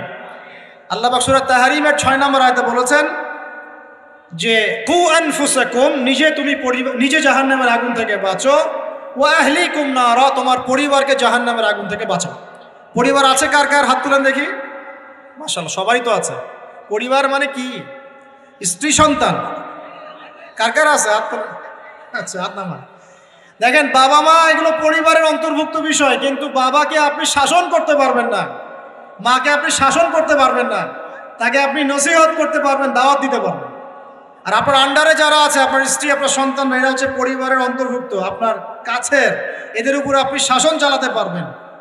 অতএব যাদের পরিবার আছে, পরিবারের মধ্যে ইসলাম প্রতিষ্ঠা করার চেষ্টা করে, আল্লাহ পাক তৌফিক দান করুন। একটু বসেন ভাই, বিশৃঙ্খলা করেন না, আমরা গুটিয়ে নিচ্ছি, এখনই গুটিয়ে নিচ্ছি। আর কিছু প্রশ্ন আছে, দিয়ে শেষ করব। 3 নাম্বার কাজ, আমার সাথে মনোযোগ দেন ভাই। 3 নাম্বার কাজ হচ্ছে নিয়মিত কোরআন তেলাওয়াত করা। নিয়মিত কোরআন তেলাওয়াত করা। আমার সাথে একটু ওয়াদা করেন তো ভাই, ডেইলি কমপক্ষে 1 ঘন্টা কোরআন তেলাওয়াত করবো ইনশাআল্লাহ। পারা যাবে? সবার বাসায় কোরআন আছে তো নাকি? কোরআন পড়তে পারি তো নাকি? যারা পারি না, আজকে নিয়াত করব, মসজিদের হুজুর আছে, ইমাম সাহেব আছে, মাদ্রাসার শিক্ষক আছেন, গিয়ে আপনি কোরআন পড়া শিখবেন ইনশাআল্লাহ। পারা যাবে ইনশাআল্লাহ? কোরআন তেলাওয়াত করা না শিখেন, আল্লাহর ওয়াস্তে কোরআন তেলাওয়াত করা না শিখে মৃত্যুবরণ করেন না। আল্লাহর ওয়াস্তে আল্লাহকে কি মুখ দেখাবেন আর নবীকে কি মুখ দেখাবেন চিন্তা করবেন। কোরআন আল্লাহ নাজিল করেছেন কেন? আমাদের জন্য, গরু ছাগলের জন্য? কাদের জন্য? মানুষের জন্য না গরু ছাগলের জন্য? গরু ছাগলের হিসেব আছে? কার কার হিসেব হবে? মানুষ আর জিন। মৃত্যু আমাদেরকে বরণ করতে হবে, কবরে যেতে হবে আমাদেরকে, পুলসিরাত আমাদেরকে পার হতে হবে, কোরআন মানতে হবে আমাদেরকে। সেই আমরা যদি কোরআন তেলাওয়াত করা না শিখি ভাই, হবে? বিষয়টা হবে? আল্লাহ পাক আমাদের সবাইকে কোরআন তেলাওয়াত শেখার তৌফিক দান করুন। এখানে আমি অনেক বেশি জোর দিই, কারণ কি জানেন? কোরআন তেলাওয়াত শেখাটাই এবং নিয়মিত তেলাওয়াত করাটাই আপনার মনে ইসলামের প্রতি মহব্বত সৃষ্টি করবে ইনশাআল্লাহ। এরপরে আপনি ইসলামের জন্য জীবনও দিতে পারবেন ইনশাআল্লাহ। কিন্তু এই অবস্থায় পারবেন না। এই অবস্থায় একটা দাবরানি খালি উল্টা দিকে দৌড় দেওয়া শুরু করবে। এখন পারবেন না। এখন বলতে পারবেন হ্যাঁ নারায়ে তাকবীর আল্লাহু আকবার, চলো রে, বাস। যখন মাঠে নামবেন ওই দিক থেকে যখন কাউন্টার অ্যাটাক আসবে দেখবেন নাই আপনি শেষ। অতএব কোরআনের চর্চা তেলাওয়াত বেশি বেশি বাড়াতে হবে, আল্লাহ তৌফিক দান করুন। 3 নম্বর। 4 নম্বর ভাই, দৈনন্দিন জিকির আজগারগুলো ছাড়বো না ইনশাআল্লাহ। দৈনন্দিন জিকির আজগার ছাড়বো না। কেমন? দৈনন্দিন 100 বার বলবো সুবহানাল্লাহ, পারা যাবে? 100 বার সুবহানাল্লাহ বললে 1000 নেকি হবে ইনশাআল্লাহ। দৈনন্দিন 100 বার বলবো আস্তাগফিরুল্লাহ ওয়া আতুবু ইলাইহি, পারবো তো ইনশাআল্লাহ? দৈনন্দিন কমপক্ষে সকালে 10 বার, সন্ধ্যায় 10 বার দরুদ ইব্রাহিম পড়বো ইনশাআল্লাহ, পারবো? দৈনন্দিন পড়বো সুবহানাল্লাহি ওয়া বিহামদিহি সুবহানাল্লাহিল আযীম, পারা যাবে? দৈনন্দিন পড়বো লা হাওলা ওয়ালা কুওয়াতা ইল্লা বিল্লাহ, পারবো? ডেইলি পড়বো লা ইলাহা ইল্লাল্লাহ ওয়াহদাহু লা শারীকা লাহ লাহুল মুলকু ওয়া লাহুল হামদ ওয়া হুয়া আলা কুল্লি শাইইন কাদির, পারা যাবে? দৈনন্দিন পড়বো ইনশাআল্লাহ সুবহানাল্লাহি ওয়া বিহামদিহি আদাদা খালকিহি ওয়া রিদা নাফসিহি ওয়া জিনাতা আরশিহি ওয়া মিদাদা কালিমাতি, পারা যাবে ইনশাআল্লাহ? এই সুবহানাল্লাহ, আলহামদুলিল্লাহ, লা ইলাহা ইল্লাল্লাহ, আল্লাহু আকবার, এই যে দরুদ, এই যে জিকির আজগারগুলো আছে, এইগুলো প্রতিদিন করলে আল্লাহর সাথে সম্পর্ক গাঢ় হবে। জিকির করলে কি লাভ হয় আপনাকে একটু বলে দেই। জিকির করলে আল্লাহর সাথে কলবের সম্পর্ক তৈরি হয়। কি হয় ভাই? অন্তরের সাথে আল্লাহ পাকের সাথে একটা কানেকশন তৈরি হয়। জিকির যে ব্যক্তি ছেড়ে দেয় তার অন্তরটা মরে যায়, আর মরা কলবের মধ্যে আল্লাহর নূর আসে না, জিন্দা কলবের মধ্যে আল্লাহর নূর আসে। তাহলে কলব জিন্দা হবে কিভাবে? বেশি বেশি জিকির করার মধ্য দিয়ে। আল্লাহ পাক তৌফিক দান করুন। আবু হুরায়রা রাদিয়াল্লাহু আনহু বলতেন যে হাদিস আমি মুখস্থ করার জন্য অনেক বেশি সুবহানাল্লাহ পড়ি। কতবার পড়েন জিজ্ঞাসা করা হচ্ছে, তিনি বলছেন কত হবে? 10,000 বার। কথা বুঝতে পারছেন? মানে এটা তার নিজস্ব আমল, নিজস্ব। মনে করেন আপনি প্রতিদিন ইস্তেগফার করতেই থাকেন 10 মিনিট, 15 মিনিট, 20 মিনিট, কতবার করেন আপনি জানেন না, করা যায় না? আপনি একটা সময় বসে দরুদ শরীফ পড়তে থাকেন, আল্লাহুম্মা সাল্লি আলা মুহাম্মদ, আল্লাহুম্মা সাল্লি আলা মুহাম্মদ, পারা যায় না? সবার ব্যক্তিগত কিছু আমল থাকে, যে যত বেশি জিকির আজগার করবেন তার কলব তত জিন্দা হবে ইনশাআল্লাহ। আল্লাহ পাক আমাদের সবাইকে বেশি বেশি আল্লাহর জিকির করা তৌফিক দান করুন, বলি আমিন। এটা কত বললাম? 4। 5 নাম্বার, এটা সবচেয়ে বেশি ইম্পর্টেন্ট, কারণ আমি তাসাউফ এবং আত্মশুদ্ধি বই যেটা আছে আল্লামা তাকি উসমানী দামাত বারাকাতুহু, আল্লামা তাকি উসমানীর বইগুলো বাসায় সবাই কিনবেন। আমি পরামর্শ দিই আল্লামা তাকি উসমানীর যে বইগুলো আছে এগুলো বাসায় কিনে পড়া শুরু করবেন, অনেক গভীর জ্ঞান পাবেন ইনশাআল্লাহ। তো তার তাসাউফ আত্মশুদ্ধি বইয়ের মধ্যে তিনি এনেছেন যে অনেক বড় বড় বুজুর্গানা দিন তারা তাজকিয়ার জন্য এই আমলটাকে বেশি গুরুত্ব দিতেন, সেটা হলো আল্লাহর কাছে বেশি বেশি দোয়া করা। কি করা ভাই? বেশি বেশি দোয়া করা, মানে চলতে ফিরতে দোয়া করতে থাকতেন। কেমন? যেমন ধরেন যে এমনও বুজুর্গ ছিলেন, আলেমে দিন ছিলেন, যারা রাস্তায় হাঁটছেন, বাজারে যাচ্ছেন, বাজারে যাওয়ার সময় আল্লাহকে বলছেন, আল্লাহ বাজারে যাচ্ছে, বাজারে আমার কেনাকাটা যেন সহজ হয়। আমরা কি বাজারে যাওয়ার সময় এরকম কথা বলি? বাসায় ঢুকছেন, বলছেন আল্লাহ বাসায় ঢুকছি, বাসার পরিবেশটা যেন ভালো থাকে, এখানে যেন গিয়ে কোনো বিপদের খবর না শুনি। আল্লাহ আমি ব্যবসায় যাচ্ছি, আজকের ব্যবসাটা আল্লাহ যেন সুন্দর হয়, ভালো হয়। মানে প্রতিটা কাজেই তারা দোয়া করতে থাকতেন। বুঝতে পারছেন না কথা? প্রতিটা কাজেই দোয়া করতে থাকতেন যে আল্লাহ আমার জুতার ফিতা ছিঁড়ে গেছে, আমার জুতার ফিতা দাও।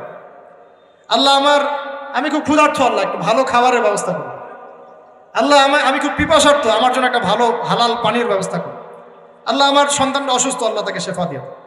আল্লাহ আমি স্ত্রী সন্তানকে রেখে সফরে আসছি, আল্লাহ বাসায় তুমি ওদেরকে হেফাজত করো। মানে প্রতিটা কাজের প্রতিটা চিন্তা আল্লাহর সাথে শেয়ার করো। এটা যে যত বেশি করতে পারে তার সাথে আল্লাহ পাকের সম্পর্ক তত বেশি গাঢ়। আর এটা করলে 3টা লাভ। কটা লাভ ভাই? যে দোয়াটা করবেন হয় সাথে সাথেই আল্লাহ পাক আপনাকে দিবেন, না হলে এই দোয়ার ওসিলায় আপনার তাকদীরের কোনো বিপদ আল্লাহ দূর করে দিবেন। মনে করেন আপনি দোয়া করেছেন, আল্লাহ আমাকে কালকে এই ব্যবসার এই কাজটা তুমি সলভ করো, কালকে গিয়ে দেখলেন সেই কাজটা আপনি পান নাই। আপনার কাছে মনে হচ্ছে যে হয়তো আমি দোয়া করলাম কবুল হয় নাই, কিন্তু হয়তোবা এই দোয়ার ওসিলায় আপনার আগামী পরশু দিনের একটা বিপদ আপনার তাকদিরে আসতো, ওইটা আসে নাই। কথা কি বুঝতে পারলেন আমার কথা?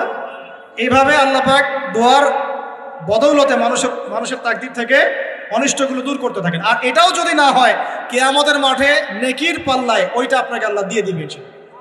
ওই দিন মানুষ বলবে যে কাশ দুনিয়াতে আমার কোনো দোয়াই যদি কবুল না হইতো, আজকে আমি জান্নাতে যেতে পারতাম। ওই দিন আমরা এই কথা বলবো।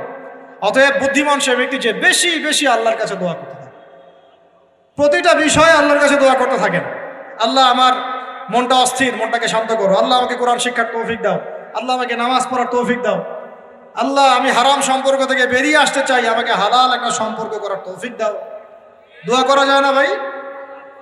আল্লাহ পর্দা করতে চাই, পর্দার পরিবেশ তৈরি করে দাও। আল্লাহ রিজিকের সমস্যায় ভুগছে, একটা চাকরি ব্যবসার ব্যবস্থা করে দাও। দোয়া করা যায় না ভাই? দোয়া করতে আমাদের কাছে আসেন কেন? হুজুর এটা যে ফু দিয়ে দেন, এখানে ফু দিয়ে দেন, এখানে দোয়া করে দেন, এটা করে দেন, সেটা করে দেন। আমি আপনার আবেগ কতটুকু বুঝতে পারবো?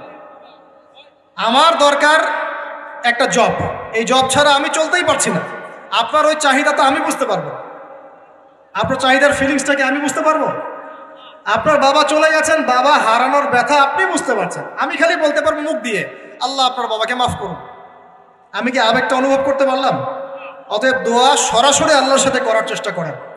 আল্লাহ পাক এটাই বলেছেন যে ওয়াইদা সাআলাকা ইবাদি আন্নী ফাইন্নী করিব, যখন আমার বান্দারা আমার সম্পর্কে জিজ্ঞাসা করে হে নবী বলে দিন আমি খুব কাছেই আছি। উজিবু দাওয়াতাদ দাঈ ইযা দাআন, যখন বান্দা আমাকে ডাকে দোয়া করে আমি সরাসরি তার দোয়া কবুল করি। শুনি একদম ঘাড়ের রগ, এই যে ঘাড়ের রগের চাইতে আল্লাহ আমাদের কাছে আছেন। সুবহানাল্লাহ। বাস আজকেই ফিরে আসেন প্রিয় ভাই, আজকেই ফিরে আসেন, আল্লাহর কাছে দোয়া করা শুরু করেন। আল্লাহ পাক তৌফিক দান করুন। আর দোয়া কবুলের অনেক সময় আছে, এই যে ওয়াজ মাহফিলের সময়, হালাকার সময়, শেষ রাত্রে, তাহাজ্জুদে, ফরজ নামাজের আগে পরে, হ্যাঁ বৃষ্টি বর্ষণের সময়, অনেক দোয়া আছে, সময় আছে। এই সময়গুলোতে দোয়া করলে আল্লাহ দোয়া কবুল করবেন ইনশাআল্লাহ। আর সবচেয়ে ভালো একটা অস্ত্র শিখিয়ে দিই আপনাদের, দিব। অন্য একদিন বলেছিলাম একটা লেকচারে, আরেকবার মনে পড়ে গেল বলে দিই। যদি দেখেন দোয়া আপনার কবুল হচ্ছে না দীর্ঘদিন ধরে, আল্লাহ পাকের কাছে অজু অবস্থায় 2 রাকাত নামাজ পড়ে কিছু ভালো কাজ করে, মানে ধরেন একটু কোরআন তেলাওয়াত, একটু দান সাদাকা, বা একটু আত্মীয়দেরকে দান সাদাকা, বা একটু এতিমের মাথায় হাত বোলানো, বা দিনের রাস্তায় কিছু খরচ করা, কোন একটা ভালো কাজ করে হাত তুলে আল্লাহকে বলবেন আল্লাহ তোমার সন্তুষ্টির জন্য আমি এই ভালো কাজটুকু করলাম। আল্লাহ তোমার তাওহীদের কালিমা লা ইলাহা ইল্লাল্লাহ এর ওসিলায় আমার দোয়াটা কবুল করুন। ইনশাআল্লাহ তাআলা আপনি আপনার দোয়ার ফল পাবেন ইনশাআল্লাহ। পরীক্ষিত আমার জীবনে এমন সময় গিয়েছে যে নিঃশ্বাস নিতে পারবো কিনা এটার গ্যারান্টি ছিল না, শ্বাস নিতে পারবো কিনা গ্যারান্টি ছিল না। আর মনে করবেন না এগুলোর জন্য অদৃশ্য কোনো শক্তি দায়ী, এইগুলোর জন্য আপনার আমার মতো দাড়ি টুপিওয়ালা কিছু মানুষই দায়ী। কথা বুঝতে পারছেন? বাস আর কিছু বললাম না। অতএব দাড়ি টুপি পাগড়ি জুব্বা ঘোমটা দেখলে লাফানো শুরু করবেন না কখনো। বহু মুনাফিক সমাজে ঘুরে বেড়ায় এইসব লেবাসে, এদের কাজই হলো নিজের ভাইয়ের গোশত খাওয়া। কি করা বলেন তো? বুঝবেন আপনিও দাওয়াতি কাজে মাঠে নামেন, ইসলামের জন্য কিছু করতে মাঠে নামেন, নিজেই বুঝতে পারবেন, কিছু বলে দেওয়া লাগবে না। তবে এতটুকু সুসংবাদ তাদেরকে দিয়ে রাখি, যারা নিজের ভাইয়ের গোশত খায়, তোমাদের এই মুনাফিকের চরিত্র অতি শীঘ্রই অচিরেই পুরো বাংলার সামনে নগ্ন হয়ে যাবে ইনশাআল্লাহ। বাংলার মানুষ আর এখন বোকা না, তারা সব বোঝে, তারা জানে, তারা উপলব্ধি করতে পারে। তাদেরকে এভাবে ব্রেন ওয়াশ করা যায় না, এখন তাদেরকে এভাবে ডিমোটিভেটেড করা যায় না। তারা যুবকরা এখন পড়াশোনা করছে মাশাআল্লাহ, তারা ওলামায়ে কেরামের সোহবতে যাচ্ছে, তারা হক বাতিল চিনতে পারছে মাশাআল্লাহ। আস্তে আস্তে তারা এমন একটা জায়গায় যাবে, এই যুবকরাই আগামী দিনে ইনশাআল্লাহ জাতিকে নেতৃত্ব দিবে। তোমাদের যা করার আছে করতে থাকো, যত ষড়যন্ত্র পিছন থেকে করতে থাকো, কিছুই করতে পারবে ইনশাআল্লাহ। আরশের মালিকের কাছে যে কবুল হয়ে যায়, দুনিয়ার মানুষ তার কোনো ক্ষতি করতে পারে না, এটা মনে রাখবেন। ক্ষতি মানে কি? নবী সাল্লাল্লাহু আলাইহি ওয়াসাল্লামকে তো মানুষ গালি দিয়েছে, নবী সাল্লাল্লাহু আলাইহি ওয়াসাল্লামকে মানুষ গলার মধ্যে চাদর দিয়ে পেঁচিয়ে গলা ফাঁস দেওয়ার চেষ্টা করেছে। মানুষ তার দাঁত একদম ঘুষি দিয়ে ভেঙে দিয়েছে, তার মাথার মধ্যে তরোয়ালের গোড়া দিয়ে কড়া দিয়ে আঘাত করেছে, তার পাকে মোচকে দেওয়া হয়েছে। এই কাজগুলো তো নবীর সাথেও হয়েছে। তায়েফের মানুষ তাকে মেরেছে, রক্ত ঝরতে ঝরতে, দাড়ি দিয়ে রক্ত পড়তে পড়তে পায়ের জুতা আটকে গিয়েছে। এই মানুষগুলো এই ঘটনাগুলো আমাদের নবী মুহাম্মদ সাল্লাল্লাহু আলাইহি ওয়াসাল্লামের সাথে হয়েছে। তাহলে এই কাজগুলো হওয়া মানে কি সেই ব্যক্তির মানে অপদস্থ হওয়া দুনিয়াতে? এগুলো কবুলিয়াতে নিদর্শন। কিসের নিদর্শন? এগুলো কবুলিয়াতে নিদর্শন। আর যারা এই কাজগুলো নবীর সাথে করেছিল ওরা কি সফল হয়ে গেছে? ওরা দুনিয়াতেও সফল হয় নাই, পরকালেও জাহান্নামে যাবে ইনশাআল্লাহ। আল্লাহ রাব্বুল আলামিন আমাদের সবাইকে প্রকৃত ঈমানদার হওয়ার তৌফিক দান করুন। 5 নম্বর বলছিলাম প্রিয় ভাইরা, বেশি বেশি আল্লাহর কাছে কি করবেন? দোয়া করবেন। 6 নম্বর আসেন, এই 5টা বলে শেষ করে দিই। 6 নম্বর শোনেন, সপ্তাহে একটা দিন হলেও কবর জিয়ারত করতে যায়। কেন বললাম তাজকিয়ার সাথে এর কি সম্পর্ক? তাজকিয়ার সাথে সম্পর্ক আছে, একটু বোঝার চেষ্টা করেন। জান্নাতুল বাকি দেখেছেন? নববীর পাশে বাকিউল গারকাত যেটা আমরা বলি, কবরস্থান মদিনার পাশে। নবীর যুগে কবরস্থান ছিল মসজিদের পাশে। কেন ছিল মসজিদের পাশে? কারণ 5 ওয়াক্ত নামাজে মানুষ যাবে আসবে, কবর দেখবে, পরকাল স্মরণ হবে। এখন কবরস্থান আমাদের সমাজের ওই দূরে বাইরে, বছরে একদিন আপনি যান না। আর এই জীবনটা বস্তুবাদী, সকাল থেকে ওঠা ঘুমানো পর্যন্ত খাওয়া দাওয়া ফুর্তি করা, খালি বস্তুবাদী বিষয়গুলো। এগুলো আমাদেরকে মৌত থেকে ভুলিয়ে রাখে, পরকাল থেকে ভুলিয়ে রাখে।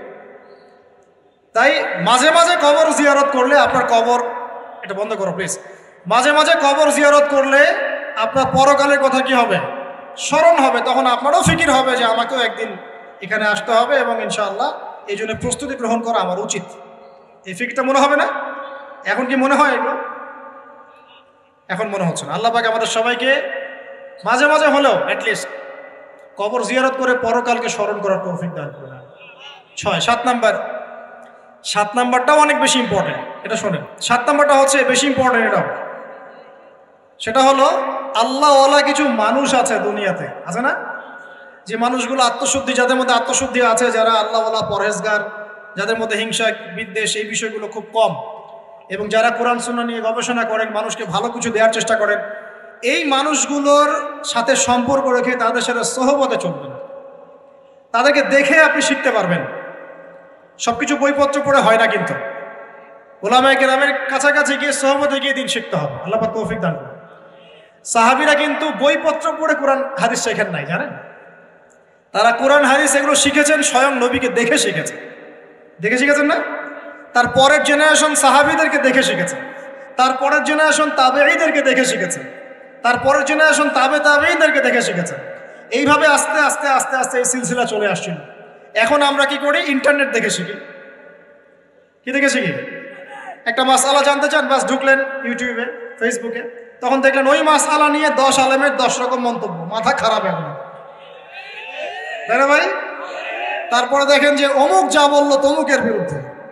আর মাশাআল্লাহ কিছু ননসেন্স ইউটিউবার আছে, হ্যাঁ, কমন সেন্স নাই, ননসেন্স, কিছু ননসেন্স কমন সেন্স হীন ইউটিউবার কিছু আছে, ফেসবুকের আছে। কি টাইটেল দেওয়া লাগবে সেটাও জানে। অমুক তমুককে ধুয়ে দিল, মানে ওয়াশিং মেশিন, ডিটারজেন্ট পাউডার, অমুক তমুককে ধুয়ে দিল। হ্যাঁ, তমুককে আবার যে ওয়াশ করলেন তমুক, হ্যাঁ, অমুককে এই করলেন, বাপরে, মানে কি একটা অবস্থা। এই জন্য যে ইউটিউবিং এর কথা বলছো না, ওই যে ইউটিউবার আমাদের অফিসিয়াল যারা আছে ওদের সহ আমরা অচির একটা অ্যানাউন্সমেন্ট দিব। ইউটিউবিং করতে চাও, ভিডিও রেকর্ড করতে চাও, ইনশাল্লাহ এমন একটা সিস্টেম তোমাদের সামনে আমি লঞ্চ করতে যাচ্ছি। এই সিস্টেম পার করে তোমাদেরকে আসতে হবে রেকর্ড করার জন্য। এই সিস্টেমের মধ্যে প্রথম কি থাকবে জানেন? 40 দিন নামাজ পড়ছে কিনা আমাকে দেখাতে হবে। বেনামাজি তোমার সাথে ইউটিউবে কি সম্পর্ক? তোমার সাথে দিন প্রতিষ্ঠার কি সম্পর্ক? দিন কায়েমের কি সম্পর্ক? তোমার দ্বারা দিনের কোনো কাজ নাই। 40 দিন নামাজের রিপোর্ট পেশ করবা যে নামাজ পড়ছি ভাই 40 দিন। আগে হবে রিটেন পরীক্ষা, লিখিত পরীক্ষার মধ্যে আমি 6টা সাবজেক্ট ফিক্স করছি। 1 নম্বর কোরআন, 2 নম্বর হাদিস, সহজ, বেশি কঠিন না, প্রাইমারি জিনিস। 3 নম্বর সিরাত, নবীর জীবনী। 4 নম্বর ইসলামের ইতিহাস, 5 নম্বর ফিকহ, আর 6 নম্বর হচ্ছে আকীদা। এই 6টা বিষয়ের কিছু কিতাব আছে, বেসিক কিতাবগুলো দিয়ে দেওয়া হবে, বাসায় পড়াশোনা করবে, করে 1 মাস 2 মাস পরে পরীক্ষা দেবে। আগে দেখবো জ্ঞানের কি অবস্থা। ওই যে নেতৃত্ব দেওয়ার কয়টা গুণা বলেন, একটা লাগবে ইলম, একটা জিসম। দিনের যে কাজ করবে দিন বুঝে কিনা এটা তো আমাকে দেখতে হবে, ও দিনের জ্ঞান আছে কিনা এটা তো আমাকে বুঝতে হবে, দিন আমল করে কিনা আমাকে তো জানতে হবে। নামাজও পড়ে না, দিনের জ্ঞানও নাই, ওকে তো রেকর্ড করতে দিলে মাথা খারাপ হবে। ও কোন কন্টেন্ট কোথায় লাগাবে, কোন টাইটেল কোথায় দিবে মাথা। আর এটা তো মিডিয়ার যুগ, মানুষ তিলকে তাল বানা রেখে দেবে। হ্যাঁ, যদি বলি এখন যে মাশাআল্লাহ আমরা একটা জান্নাতি পরিবেশে বসে আছি, দেখবেন কিছু বলদ বলে ফেলবে কালকে সাতক্ষীরার মাটিকে জান্নাতের সাথে তুলনা করলে আবু তো হাত। কথা বুঝতে পারেন না? এই হলো অবস্থা।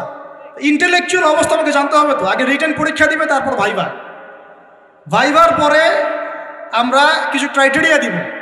এই রুলস এবং রেগুলেশনস মেনটেন করে করতে পারলে করবে, আদারওয়াইজ না। শোনেন, দুষ্ট গরুর চেয়ে শূন্য গোয়াল অনেক ভালো। আর এই জিনিসগুলো আমি প্রথমে এত কঠোর ছিলাম না। বিগত 2-3 বছর এই সারা দেশ ঘুরে আমার যে তিক্ত অভিজ্ঞতাগুলো হয়েছে, এগুলো আমাকে এভাবে ভাবতে বাধ্য করেছে। এখন মনে করি এগুলো আল্লাহর পক্ষ থেকে কল্যাণই ছিল, আলহামদুলিল্লাহ। এই অভিজ্ঞতাগুলো না হলে এগুলো শিখতে পারতাম না। সুবহানাল্লাহ। আর বলতে যাচ্ছি না, ভিতরে অনেক কিছু আছে, পরে চায়ের কাপে আলোচনা হবে ইনশাআল্লাহ, ঠিক আছে? আচ্ছা, বাদ দেন। এখন শোনেন, এখন 7 নম্বর যেটা বলছিলাম, রসুলরা সাহাবীদেরকে দেখে শিখেছে। সাহাবীরা রাসূলকে দেখে শিখেছেন, সাহাবীরা রাসূলকে দেখে শিখেছেন, তাবেঈরা সাহাবীদেরকে দেখে শিখেছেন, তারপরের জেনারেশন তাদেরকে দেখে শিখেছেন। এখন আমরা যদি দিন শিখতে চাই, খালি বই পুস্তক পড়লে হবে না, খালি ইউটিউব ফেসবুক ঘাঁটলে হবে না। আলেম ওলামার কাছে যেতে হবে, সিলেবাস কেন্দ্রিক পড়াশোনা করতে হবে। কি সিলেবাস? এই 6টা সাবজেক্ট বললাম না ভাই। কোরআন পড়েন, এটা একটা সিলেবাসের অন্তর্ভুক্ত বিষয়। হাদিস পড়েন, সিলেবাসের অন্তর্ভুক্ত বিষয়। আপনাকে আকীদা বই পড়তে হবে, সিরাতের বই পড়তে হবে, ফিকহের বই, আর ধরেন ইসলামের ইতিহাস। এই জিনিসগুলো একটু পড়াশোনা করে ক্লাসিক্যাল ওলামায়ে কেরাম যারা, কোন ওলামায়ে কেরাম? ক্লাসিক্যাল যারা, মানে হকপন্থী ওলামায়ে কেরাম যারা সকালে একটা ফতোয়া দিয়ে রাত্রে আরেকটা দেয় না, এই টাইপের না আর কি। বাতাস এদিকে ব্যাস ওইদিকে, বাতাস ওইদিকে এই টাইপের না। 5 বছর আগে এক কথা বলতো, 5 বছর পরে দেখা যায় না, বাবা এখন এই কথা ভুলেও বলা যাবে না, এমন কথা। হ্যাঁ, তো এই টাইপের কথা বলছি না, যারা সর্বদাই হকের উপর থাকার চেষ্টা করেন, মানুষ হিকমা অবলম্বন করতে পারে, হকের উপর থাকার চেষ্টা করেন, এই হকপন্থী ওলামায়ে কেরামের সোহবতে গিয়ে দিন শেখার চেষ্টা করেন। এবং এই ওলামায়ে কেরাম প্রত্যেক ঘরানাতেই আছে, প্রত্যেক ঘরানাতেই হকপন্থী ওলামায়ে কেরাম আছেন। আপনারা আলেমদের মধ্যে বিভক্তি সৃষ্টি করবেন না, বরং সবাইকে ভালোবাসার চেষ্টা করুন। আর এখন তো শুরু হয়েছে আলেম পূজা, শাইখ পূজা। মানে যে আলেমকে পছন্দ করে, যে শাইখকে পছন্দ করে, ব্যাস চোখ বন্ধ করে ওইখানে আর ডানে যাবেন। এখন সে সঠিক বললেও সঠিক, বেঠিক বললেও সঠিক। এই একটা সমস্যা শুরু হয়েছে নতুন। সংকীর্ণ হলেন কেন? এত সংকীর্ণ হলেন কেন? ইসলাম তো সংকীর্ণ না, এটা তো বৈচিত্র্যময়। এখানে আপনি পরিপূর্ণ জ্ঞান পেতে হলে তাকে খোলা মন লালন করতে হবে, যে যেখানেই হক পাবো সেটাই নিব ইনশাআল্লাহ, হক যেখানে পাবো সেখানে নিব ইনশাআল্লাহ। আমি হককে সীমাবদ্ধ করে ফেললাম কেন? যে আমার শায়েখ যা বোঝেন এইটাই, এর বাইরে কিছুই না। এটা করতে গেলে কি হবে জানেন? পয়সার এক পিঠ দেখবেন, আর এক পিঠ তো দেখবেনই না, তখন আপনি মাহরুম হয়ে যাবেন। তবে হ্যাঁ, এটাও বলে রাখি, যারা একেবারেই সাধারণ মানুষ, একদম সাধারণ কোনো মানুষ, যার এলেম কালাম নাই, কোরআন হাদিস পড়তে জানেন, এমন মানুষ আছে না, একদম রুট লেভেলের, তাদের জন্য অবশ্যই উচিত যে কোনো অন্তত একজন আলেমকে ফলো করা, অন্তত একজন আলেমকে ফলো করা। কারণ আপনি তো কিছু বুঝেন না, কোরআন সুন্নাহ বোঝেনই না, কিছু পড়তেও পারেন না, বুঝতেও পারেন না, কিছুই পারেন না। অতএব একজন আলেমকে আপনি ফলো করে চলেন, ইনশাআল্লাহ আল্লাহ মাফ করবেন ইনশাআল্লাহ। হ্যাঁ, যদি কখনো জানতে পারেন যে আপনার সেই ফলো করা আলেমের অমুক মাসআলাটা কোরআন সুন্নাহর বিরুদ্ধে চলে গেছে, বা এর চেয়েও ভালো কোনো বিশুদ্ধ মাসআলা আছে, তাহলে সেটা আপনি আমল করবেন, সমস্যা কি? তাই বলে বিভক্তি বাড়াবেন না। 7 নম্বর বলেছিলাম ওলামায়ে কেরামের সোহবতে থাকার চেষ্টা করেন। 8 নম্বর হচ্ছে ভাই, মনের মধ্যে হিংসা, বিদ্বেষ, রিয়া, অহংকার, এই খারাপ রিপুগুলোকে দূর করতে হবে। পারা যাবে কিনা ইনশাআল্লাহ? এটা হলো 8 নম্বর। মনের মধ্যে হিংসা, বিদ্বেষ, অহংকার, রিয়ার খারাপ রিপুগুলোকে দূর করতে হবে। কিন্তু এটা খুব ডিফিকাল্ট। কিভাবে করবেন? মনের মধ্যে চলে আসতে পারে, যদি চলে আসে পড়বেন আউযু বিল্লাহি মিনাশ শাইতানির রাজিম, পড়বেন আউযু বিল্লাহিস সামিউল আলিম মিনাশ শাইতানির রাজিম, পড়বেন আউযু বিকালিমাতিল্লাহিত তাম্মাতি মিন শাররি মা খালাক, পড়বেন বিসমিল্লাহিল্লাযী লা ইয়াদুররু মা'a ইসমিহি শাইউন ফিল আরদ ওয়ালা ফিস সামা ওয়া হুয়াস সামিউল আলিম, পড়বেন আমানতু বিল্লাহি ওয়া রাসূলিহি। এই যে দোয়া কালামগুলো পড়বেন ইনশাআল্লাহ মনের মধ্যে এই সমস্যাগুলো চলে যাবে, ওয়াসওয়াসার একটা রোগ চলে যাবে ইনশাআল্লাহ। মনটাকে পবিত্র করার চেষ্টা করি, আল্লাহ পাক তৌফিক এনায়েত করুন। আর মন পবিত্র করার আমি দুই একটা আমল বলে দেই, নাহলে কঠিন হয়ে যাবে। খুব সহজ আমল, এতিম খুঁজে খুঁজে বের করে এতিমদের জন্য কিছু করার চেষ্টা করি। এতিম আছে না, মেয়ে ছেলে, এদের মাথায় হাত বুলান, আপনার মন পবিত্র হবে ইনশাআল্লাহ। ঠিক আছে, দান সদাকা বাড়ান, আপনার মন পবিত্র হবে ইনশাআল্লাহ। আল্লাহর জন্য ছেড়ে দেওয়ার মানসিকতা ছেড়ে দেন, আল্লাহর জন্য ছেড়ে দিলাম, আল্লাহর জন্য ত্যাগ করলাম, মন পবিত্র হবে ইনশাআল্লাহ। আল্লাহর জন্য কিছু করা সহজ, আল্লাহর জন্য ছাড়া সহজ না। আল্লাহর জন্য কিছু করা সহজ, আল্লাহর জন্য আপনি নামাজ পড়তে পারবেন ঠিকই, কিন্তু সিগারেট ছাড়তে পারছেন না। আল্লাহর জন্য ছাড়া কঠিন, এই ছাড়ার কঠিন কাজটা করে দেখাতে হবে, মন পবিত্র হয়ে যাবে ইনশাআল্লাহ। আল্লাহ তৌফিক দান করুন। আর তাহাজ্জুদ, এই আমলটা খুব ইম্পর্টেন্ট। তাহাজ্জুদের যাদের অভ্যাস আছে, এই সময়টা নীরবে নিভৃতে আল্লাহর সাথে কথাবার্তা বলবেন, মন পবিত্র হবে ইনশাআল্লাহ। আর দুনিয়াতে উচ্চাভিলাষী হবেন না, যতটুকু আল্লাহ পাক দিয়েছেন এতে সন্তুষ্ট থাকেন। আমার 2 তলা বাড়ি আছে ভাই, আমার কিন্তু নাই, বলছি আর কি। মনে করেন আমার 2 তলা বাড়ি আছে, আপনি এতে সন্তুষ্ট থাকেন। আপনার একজন স্ত্রী আছে, সন্তুষ্ট থাকেন। আপনার একটা সুন্দর ব্যবসা আছে, সন্তুষ্ট থাকেন। আপনার 1 বিঘা জমি আছে, সন্তুষ্ট থাকেন। আল্লাহ যা দিয়েছেন এতে সন্তুষ্ট থাকেন, আল্লাহ আরো বাড়াই দিবেছেন। অসন্তুষ্ট থাকলে আপনার মনটা অস্থির হয়ে থাকবে, কিভাবে আরো বাড়াবো আরো বাড়াবো। দুনিয়ার নেশা যাকে পেয়ে বসবে তার মন কঠিন হয়ে যাবে। দুনিয়ার নেশা যাকে পেয়ে বসবে তার মন কঠিন হয়ে যাবে। আর যার মন কঠিন হয়ে যাবে তার মনের মধ্যে মৃত্যুর ভয় আসে না। আর যার মনে মৌতের ভয় আসে না, তার মনে আল্লাহর নূরও আসে না। আল্লাহর নূর যার কলবে আসে না, তার অন্তরে তাজকিয়া আসে। বুঝতে পারলাম? তাজকিয়া কেন আসে না? দুনিয়া পূজার কারণে আসে না। ব্যাস, যতটুকু আল্লাহ দিয়েছেন আমি সন্তুষ্ট। এটাকে কিভাবে আল্লাহর নিয়ামতের শুকরিয়া আদায় করা যায়, এই চেষ্টা করতে হবে। বেশি বেশি আল্লাহর নিয়ামতের শুকরিয়া আদায় করবো ইনশাআল্লাহ, আল্লাহ পাক নিয়ামত বাড়িয়ে দিবেন ইনশাআল্লাহ। আল্লাহ বলেছেন লা ইন শাকারতুম লা আযীদান্নাকুম, তুমি খালি শুকরিয়া আদায় করো, আমি নিয়ামত বাড়িয়ে দেব ইনশাআল্লাহ। আল্লাহ পাক আমাদের সবাইকে আল্লাহ পাকের নিয়ামতের শুকরিয়া আদায় করার তৌফিক দান করুন। মনের মধ্যে হিংসা, বিদ্বেষ, রিয়া, অহংকার দূর করার তৌফিক দান। সবার মধ্যে ভালো যেটা আছে নিয়ে নেবেন, খারাপটা ছেড়ে দিবেন। আর 2টো জিনিস বলে শেষ করে দিই, সেটা হলো অতিরিক্ত খাওয়া, অতিরিক্ত ঘুম, অতিরিক্ত কথাবার্তা বন্ধ করতে হবে। বুঝতে পারেন ভাই? এগুলোর সাথে তাজকিয়ার মারাত্মক সম্পর্ক আছে, আমি নিজে ফিল করতেছি। শোনেন, যেদিন খুব বেশি ভোজন হয়ে গেছে সেদিন ঘুম হয় বেশি, ইবাদতের স্বাদ কমে যায়, নামাজে উঠতে অলসতা লাগে।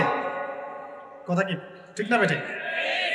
অলসতা লাগে। বেশি খাওয়া, বেশি ঘুমানো, বেশি হাসাহাসি করা, বেশি ঠাট্টা মস্করা করা, বেশি কথা বলা, বেশি মানুষের সাথে মেলামেশা করা, এগুলো কলবকে শক্ত করে ফেলে। এই কথাগুলো কিন্তু সরাসরি হয়তো কোনো জায়গায় এভাবে পাবেন না, কিন্তু আমি আপনাকে সাজিয়ে গুছিয়ে বলার চেষ্টা করছি। বেশি বেশি কথা যারা বলে, মন শক্ত হয়ে যায়। এখন তো বাচালতার যুগ চলছে।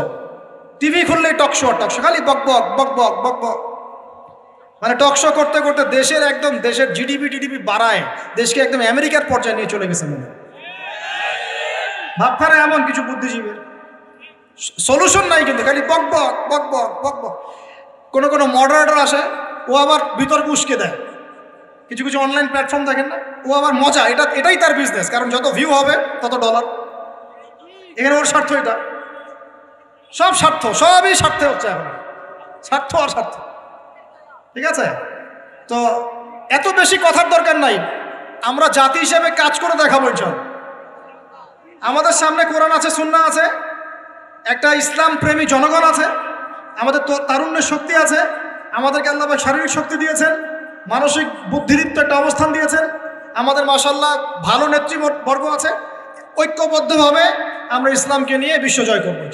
এত কথা নাই, খালি কাজ হবে ইনশাআল্লাহ। এত কথা কিসের? পারমাণবিক বোমা তৈরি করা হয়েছে একটাও? বলেন তো দেখি, কিম জং উন নাম শুনেছেন কিনা? মিসাইল ম্যান নাম কি? মিসাইল ম্যান, এতটুক মনে হয় সাইজ, চুলের কাটিং মাশাআল্লাহ, গোলগাপ্পু। ওর একটাই কাজ, কি কাজ? মিসাইল বানা। কেন বানাবে? কারণ সে জানে এই ওয়ার্ল্ডে সে সবচেয়ে বেশি শক্তিশালী, যার কাছে মিসাইল আছে। বলেন 50 বছরে কয়টা বানাইছি আমরা? হ্যাঁ বলেন। আচ্ছা বাদ দেন, এই ওয়ার্ল্ডে সবচেয়ে শক্তিশালী তারাও যাদের প্রযুক্তি আছে, প্রযুক্তি, তথ্য, ডাটা, প্রযুক্তি। এই ওয়ার্ল্ডে এখন ডাটা বা প্রযুক্তির যুদ্ধ চলছে। মাঝে মাঝে দেখেন না বড় বড় কান্ট্রির কিছু বড় বড় কোম্পানি হ্যাক হয়ে যায়। মানে কি, এরা যত প্রযুক্তি নিয়ে নিতে পারে, হ্যাক করতে পারে, তারা আরো বেশি ডাটা পায়, ইনফরমেশন পায়। ইনফরমেশন দিয়ে যুদ্ধ হচ্ছে এখন। বলেন তো আমাদের ইনফরমেশন কত এখন? ওয়ার্ল্ড এগিয়ে যাচ্ছে, বলেন না, প্র্যাকটিক্যাল কথা বলছি আপনাদের সাথে। ওয়ার্ল্ড এগিয়ে যাচ্ছে, মনে করেন যার রিজার্ভ যত বেশি, যার কাছে ডলার যত বেশি আছে। বলেন না আমার কত আছে? প্রবৃদ্ধি যা যত বেশি ওয়ার্ল্ডে সে তত ভালো অবস্থানে। বলেন আমার প্রবৃদ্ধির হার কত? এখানে আমি কোনো দলের পক্ষে বিপক্ষে বলতে আসিনি, আমি আমার অ্যাজ এ সাধারণ মানুষ কথা বলছি। যেই থাকুক ভাই, এখন ইম্পর্টেন্ট সেক্টরগুলোতে উন্নতি করতে হবে কিনা? এখন কথা বেশি বলবো না কাজ বেশি করবো? বাস খালি কাজ হবে ইনশাআল্লাহ। আল্লাহ পাক যাদেরকেই দায়িত্ব দেখতে কেন, তারা যেন কাজ করার তৌফিক অর্জন করে। আমরা আমাদের শ্রম দিয়ে, মেধা দিয়ে আমরা জাতিকে সাহায্য করবো ইনশাআল্লাহ। আমরা তরুণ প্রজন্ম, আমাদের মেধা দিয়ে, আমাদের বুদ্ধি দিয়ে, আমাদের শ্রম দিয়ে আমরা ইনশাআল্লাহ তাআলা দেশকে সাহায্য করব, জাতিকে সাহায্য করবো ইনশাআল্লাহ। পারবো না ইনশাআল্লাহ? আমি বলি আপনারা বেশি বেশি পড়াশোনা করেন, বড় বড় পোস্টে যান, দেশের দায়িত্ব নেন, নিয়ে দেশকে এগিয়ে নেন ইনশাআল্লাহ। পারা যাবে না ভাই ইনশাআল্লাহ? চ্যালেঞ্জ তো নিতে হবে, খালি বসে বসে সমালোচনা করলে হবে নাকি? খালি বসে বসে সমালোচনা করলে কাজ হবে নাকি? ও ওটা পারে না, সে এটা পারে না, ওই দল সেটা পারে না, সেই দল সেটা পারে না, এই করতে করতেই তো এই অবস্থা। আপনি করে দেখাচ্ছেন না কেন? আমরা করে দেখাচ্ছি না কেন? আবার ধর্মীয় অঙ্গনে দেখা যায় ওই আলেম এই ভুল, ওই আলেমের এই সমস্যা, ওই আলেম এই পারে না, ওই আলেম সেই পারে না। আরে ভাই আপনি আলেম হচ্ছেন না কেন? আপনি আলেম হন, হয়ে কাজ করে দেখান। অমুক বক্তার এই ভুল, তমুক বক্তার সেই ভুল, মাশাআল্লাহ আবু তো আদনানের এই ভুল, আপনি বক্তা হচ্ছেন না কেন? এই চেয়ারে আসেন, বসেন, বসে যান, বসে ওয়াজ করেন নাকি ভাই? এই ওয়াজ করেন না আমরা, এগুলো ওয়াজ না, এগুলো কমেডি। এগুলো কি কমেডি? রুচির দুর্ভিক্ষর অংশ এগুলো। আমাদের যে রুচির দুর্ভিক্ষ দেখা দিয়েছে, এগুলো তার জাজল্যমান প্রমাণ। এগুলো আর বলতে যাচ্ছি না, থাক, তাজকিয়া নষ্ট হয়ে যাবে। আর লাস্ট 9 নম্বর বললাম, কি বলছি বলেন তো? মনের এই বিষয়গুলোকে দূর করা। লাস্ট 10 নম্বর যেটা, সেটা হচ্ছে যে 9 নম্বর বলছি মনেরটা। 9 নম্বর বলছি যে অতিরিক্ত খাওয়া, অতিরিক্ত ঘুম, অতিরিক্ত কথা বলা, অতিরিক্ত মানুষের সাথে মেলামেশা করা, এগুলো একটু কমিয়ে যেখানে কাজ হবে সেই কাজটা করে, যেটা করলে আমার পরকালের উপকারিতা আছে এটা করে। আর 10 নম্বর লাস্ট অ্যান্ড ফাইনাল, তাজকিয়া বা আত্মশুদ্ধি অর্জন করতে হলে নবী সাল্লাল্লাহু আলাইহি ওয়াসাল্লামের রেখে যাওয়া এই যে দিন ইসলাম, এই ইসলামটাকে প্রতিষ্ঠার চেষ্টা করতে হবে। আল্লাহ পাক তৌফিক দান। ইসলাম যারা প্রতিষ্ঠার চেষ্টা করে তাদের সাথে আল্লাহ পাকের সবসময় একটা ভালো সম্পর্ক থাকে, এবং সে কখনো খারাপের দিকে যেতে পারবে না, কারণ সে তো একটা বড় দায়িত্ব নিয়ে মাঠে নেমেছে। সে যদি এখন খারাপের দিকে চলে যায়, তাহলে তো জনগণ বিভ্রান্ত হয়ে যাবে এবং তার এই আমানতের খেয়ানত করা হবে। এই ফিকিরই তাকে খারাপ পথে যেতে বাধা দিবে, এবং তাজকিয়া তার মনের মধ্যে থাকবে ইনশাআল্লাহ। সে যদি ডানে বামে চলেও যায়, এই দিন প্রতিষ্ঠার এই যে তাড়না, এটা তাকে আবার ফিরিয়ে নিয়ে আসবে ইসলামের দিকে ইনশাআল্লাহ। আল্লাহ পাক আমাদের যুবক ভাইদেরকে নবী সাল্লাল্লাহু আলাইহি ওয়াসাল্লাম রেখে যাওয়া এই পবিত্র দিন ইসলাম সমাজে পালন করার, প্রচার করার, প্রসার করার, প্রতিষ্ঠা ঘটানোর তৌফিক দান করুন বলে আমিন। আমরা আজকের এই সংক্ষিপ্ত আলোচনা শিখলাম যে তাজকিয়া বা আত্মশুদ্ধি হচ্ছে সমাজ পরিবর্তনের সবচেয়ে ইম্পর্টেন্ট জিনিস, সবচেয়ে ইম্পর্টেন্ট হাতিয়ার। এটা অর্জন করার জন্য অনেক মাধ্যম আছে। আমি আপনাদের জন্য 10টা মাধ্যম আজকে বলেছি। 1 নাম্বার কথা কি বলেছিলাম ভাই? নিজের ফিকির, আগে নিজের নফসের ফিকির করা। 2 নাম্বার কি বলেছিলাম বলেন? হ্যাঁ, নিজের পরিবারের মধ্যে ইসলাম কায়েম করা, মাশাআল্লাহ। 3 নাম্বার কি বলেছিলাম? হ্যাঁ, কোরআনুল কারীম তেলাওয়াত, কোরআনুল কারীম তেলাওয়াত করার কথা বলেছি। 4 নাম্বার কি বলেছি? বেশি বেশি আল্লাহর জিকির করা। 5 নাম্বার বলেন, আমার সাথে বলেন, আল্লাহর কাছে বেশি বেশি দোয়া। 6 নাম্বার মৌতকে স্মরণ, মানে কবরকে জিয়ারত করা, মৌতকে স্মরণ করা। 7 নাম্বার হকপন্থী তাজকিয়া প্রাপ্ত উলামায়ে কেরামের সোহবতে থাকা, তাদের লেকচার শোনা, তাদের বই পুস্তক পড়া। ঠিক আছে? 8 নাম্বার কি বলেছে বলেন? হ্যাঁ হ্যাঁ, মনের মধ্যে যত রকম হিংসা, বিদ্বেষ, রিয়া এগুলো আছে, এগুলো সব কি করতে হবে?